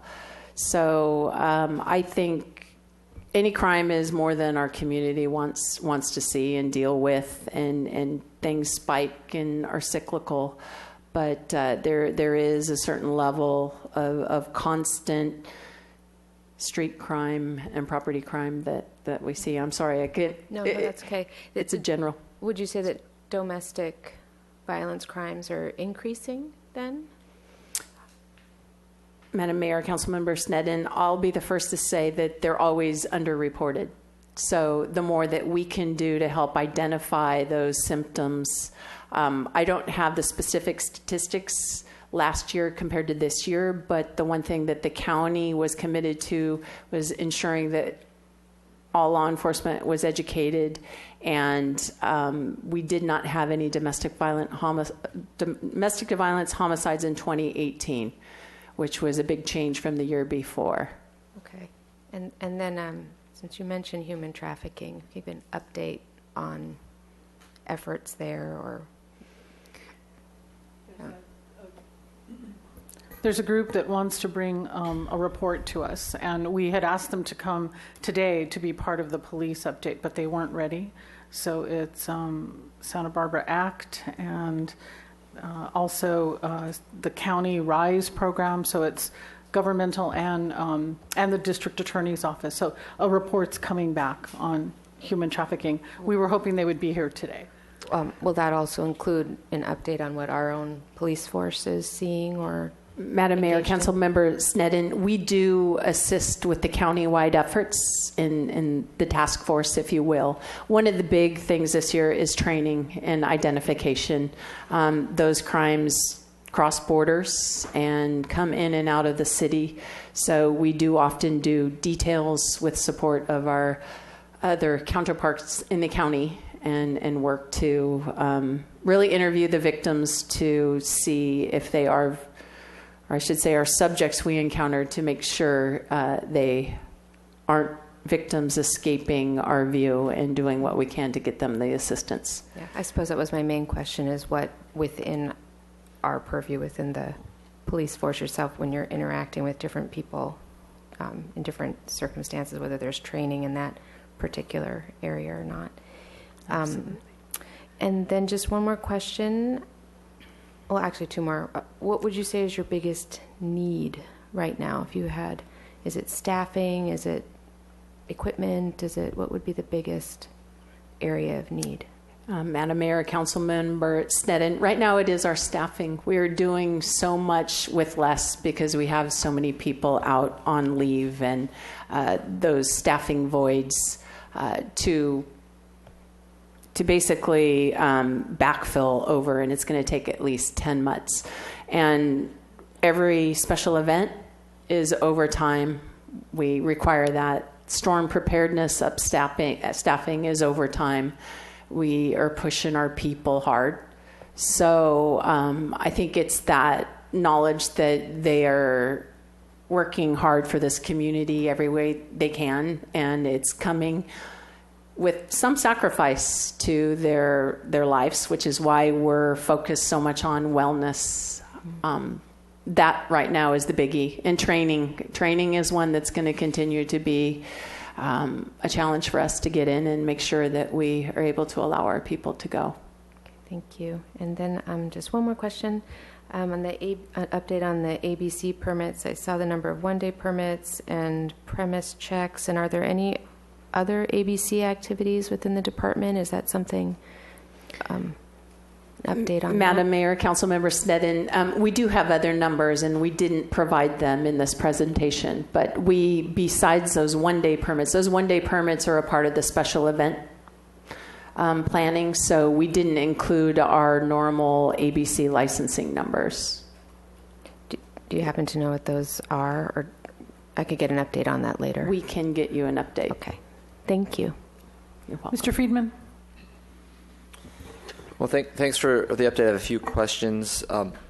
The first is actually for Mr. Casey. When we bring back the item on just what we're doing in terms of homelessness, the council, we all received an email from a downtown business owner, I think yesterday or the day before, saying, there's no homelessness in one area of town and it's all downtown. Why is that?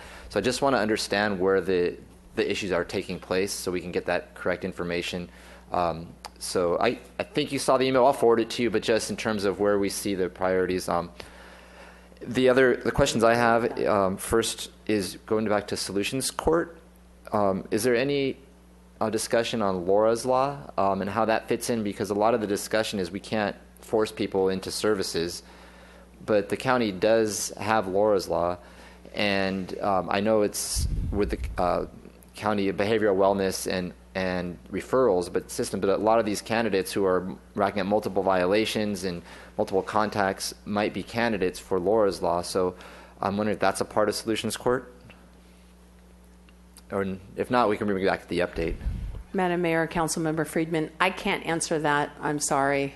And I know city attorneys, that John Doimus that was here knows a little more about it because it's truly the courts that are facilitating that program. Okay. That'd just be helpful for us to know, because it's another tool that was implemented that took years to come into fruition, and it has promising success in other communities for those who are service resistant. The other question I have is regarding recruitment. You mentioned there is a 10-month kind of window, and just looking at, I want to ask about our future projected needs, because it seems like there's 10 conditional job offers out there that'll be here a little less than a year from now, but historically we have 7 attrition, and then we also have 20 officers at a retirement age. So it seems as we're filling them, we're also losing about the same number. So we're going to be chronic, and you just mentioned that staffing is a key issue. So how do we balance that? What steps are we taking?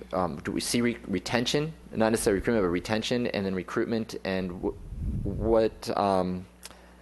how do we get that gap where we're constantly hiring the same number that we're losing to get us up staffing? Do you have any thoughts or any needs on that front? Madam Mayor, Councilmember Friedman, as I mentioned, it's a dynamic process. Our recruiting strategic plan identified possibly 12 openings over this next year. Yes, with potential retirements. Several of those have been out of patrol functions due to medical conditions that we believe a retirement is imminent. That's why we've employed the different things that I went through in regards to changing our process. We tested Saturday. We have 67 people in the process again. We are doing our best to identify who we may think we will lose, but we also increase the frequency on processing people with HR's help in regards to like lateral transfers. So before, we used to just wait for these 2 points. We test twice a year, but we recognize that puts us behind the curve. So we're hoping we're going to get closer to that. That 10 months that it takes is 6 months for an academy, another 4 months for training, and yes, that's too long. We can't do anything to reduce that, but council direction, I believe, has been supportive of 4 additional overhires to tend with those cycles. Our goal is to get right up there. And we're hoping we can do what we can to keep our people and make sure that they're committed to us. Thank you. And one question regarding the leaf blowers. It's one of those ones that we get calls a lot and pass them on to you. So the volunteers are addressing that. Is that just in the downtown area, or are we looking at strategies for other areas of town as well? Madam Mayor, Councilmember Friedman, they are responding citywide. They are handling the radio calls when they're working, and they're going out proactively to educate. Oh, so it is citywide then? It is. Great. And I would guess that you haven't received complaints in the last few months. Just one, but I think it was dealt with. I thought I can recall. So. I haven't seen them either. And then the last comment, I just wanted to thank you for the work on the crosswalks. It was for the crossing guards. It was an innovative solution that you come up with our public works staff as well. I see you here. There were some issues with some of the schools, and I think it's a great solution going forward in a partnership with our schools to increase safety in our elementary schools. So I just want to appreciate all the work you did and all the legwork that went into that. Thank you. Thanks. Mr. Gutierrez. Thank you. Councilman Friedman kind of answered or asked my question, but I'll just change it a little bit. How can we as a council help with recruitment? Madam Mayor, Councilmember Gutierrez, I think that's a very nice point to make. We all are recruiters for our organization.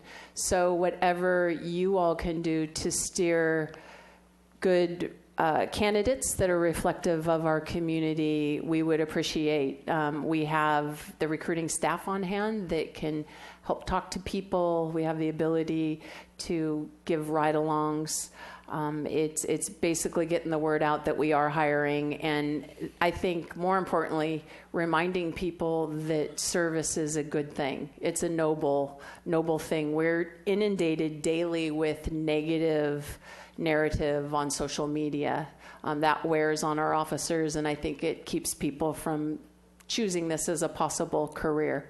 But it truly is a noble profession, and I think oftentimes we need to remind people of that.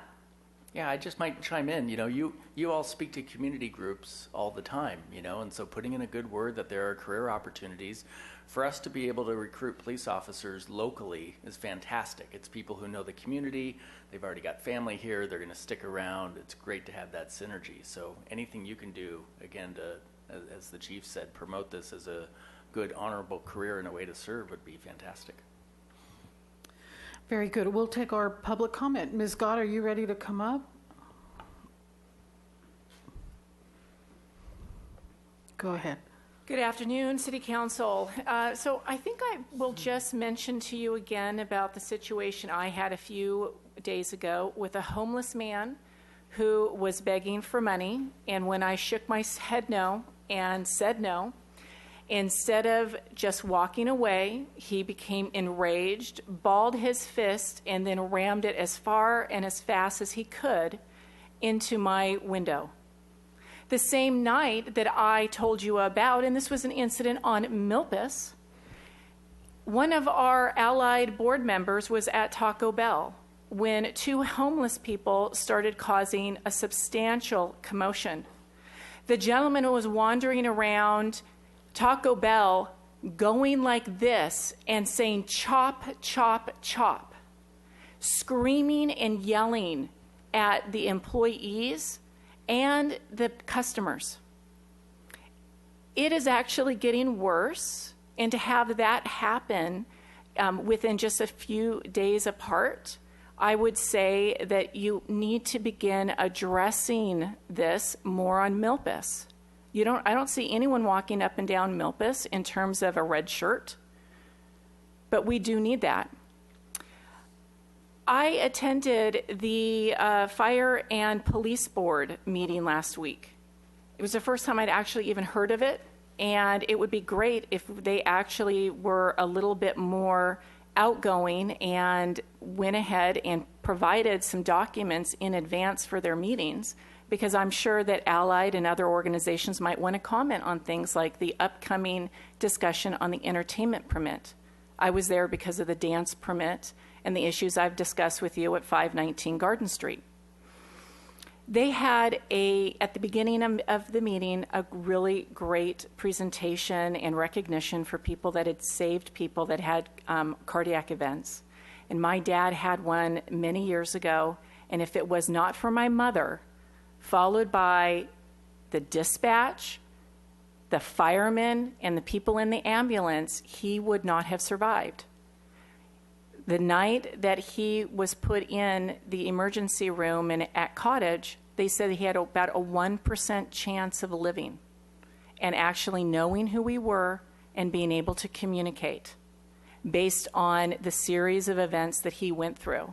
And it's because of people like that that actually risk their lives and are dedicated to their jobs and help people that he is or was alive. The final thing I just wanted to mention is it was interesting at that board meeting was that they were saying that our police officers are taking the permit information for dance permits to people who had... Could you finish up your thought, please? Your time is up. To people who in the city had failed to renew their dance permits. So our officers should be actually dealing with crime, not following up on enforcement activities for our planning department. Thank you. That closes public comment, and I had not so much questions, but I'm grateful that you have counseling for the officers. I imagine it's hard for people to admit they need help, and 2018 was really hard on fire and police dealing with the emergencies, and I've only heard the horror stories outside of the public arena, so I know how hard it was. And so that At Ease program, is that all anonymous or Madam Mayor, it is confidential? It is for our officers and their family members. All they need to do is call a number and they can get an appointment. Okay. And I'm glad to see, oh, I'm sorry. We've also extended that to fire as well. I Very wanted good. to put that out there. I'm glad to see we have a robot, because I see that on movies, and they seem very useful right when you don't want to endanger an officer and send them in. I'm looking forward to knowing more about the co-response. I did run into Alice Gleghorn with the county behavioral health, and she was excited about it, and we were just somewhere where we couldn't really talk about it. But the more that we can send mental health specialists out on the street with the officers, that would be very helpful. And you mentioned ride-alongs. I'm not sure if Ms. Harmon has had one yet, and I haven't had a ride-along in a really long time. Do you welcome that, or it's just sort of a pain to have an elected official in the car? Madam Mayor, tell the truth. I will say I will welcome it. I will make sure you all get ride-along request forms. Should you want to go on one, return it to me, and we'll make sure you get scheduled with somebody that would be more than happy to show you the city. They're really amazing experiences. Mr. Dominguez? I just wanted to invite you, and I know you often come to the east side, but I'd invite any of you to come to these 3 intersections that we've talked about. You acknowledged getting comments from people, and I think it's incumbent upon us as a council to provide leadership to solve these problems. And if you guys see it as eyewitnesses, I think it'll help you realize the extent of the problem.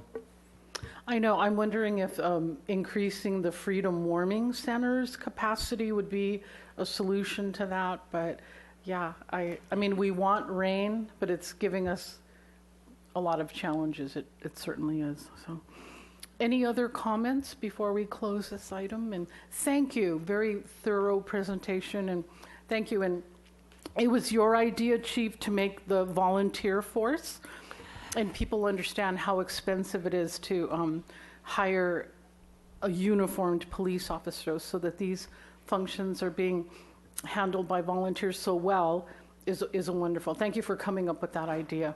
Thank you. Thanks. We'll close that item. And we continued the hearing on 35 North Calle Cesar Chavez. So we'll go to committee assignment reports. And I know we've been doing stuff, so Mr. Gutierrez, your light was on first.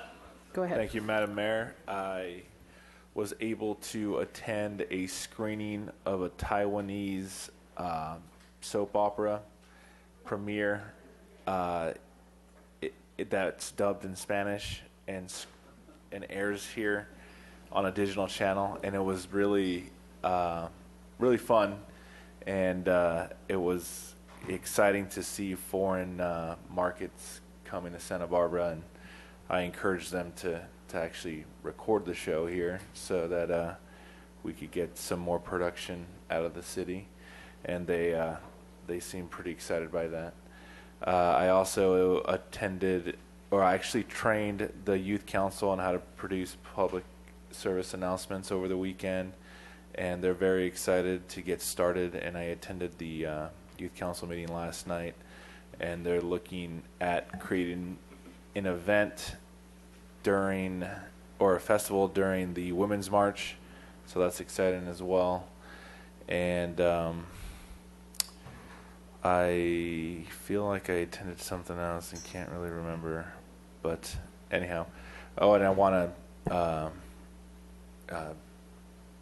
remember my grandmother. She passed away. She's lived here since 1965, and her name was Juanita Rodriguez, and I'm really going to miss her. My whole family's going to miss her. And yeah, that's it. Thank you. Rest in peace. Thank you. Mr. Friedman? Condolences to the loss of your grandma. I attended the 147th annual Yacht Club opening, so it is official season, and it was a great event I'd never been to before. Saw Councilman Rouse there. It was a fun event over at the Yacht Club, and a great day. Got a little windy, but it was a great day out there.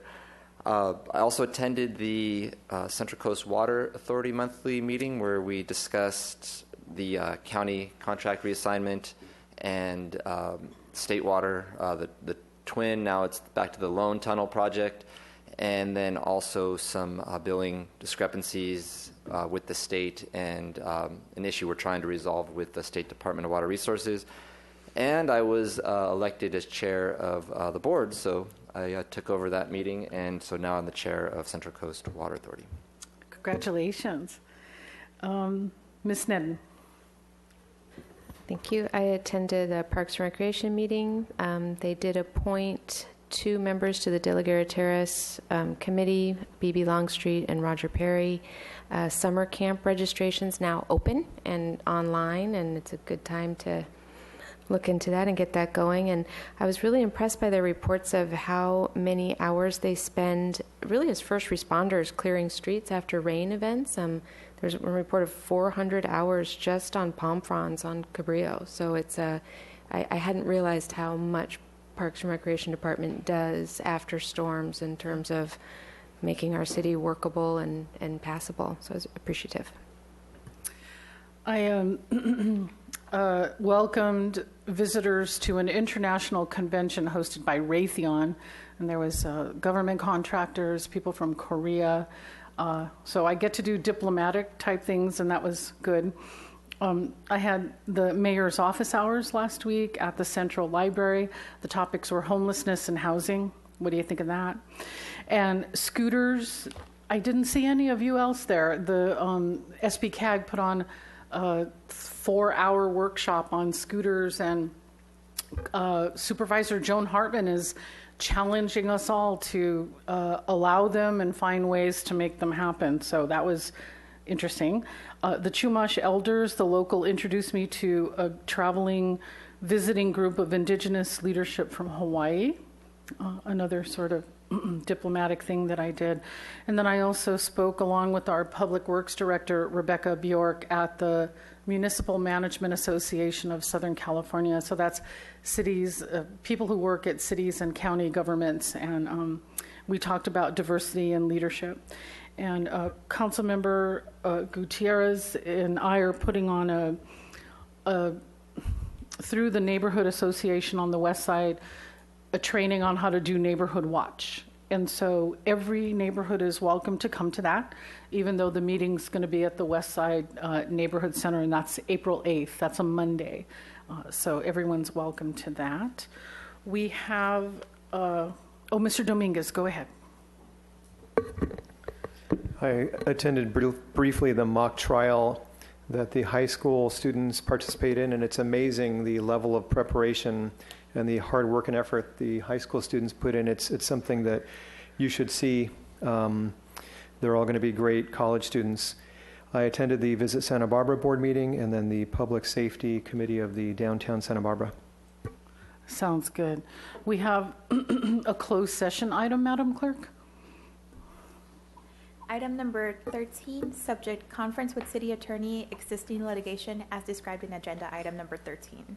Okay, so we won't be reporting out, I think.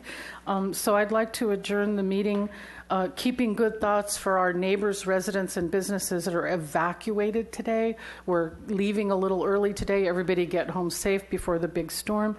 And also in memory, Oscar Gutierrez, your grandmother was Juanita, what was her last name?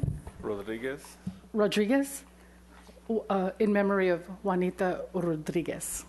We're adjourned.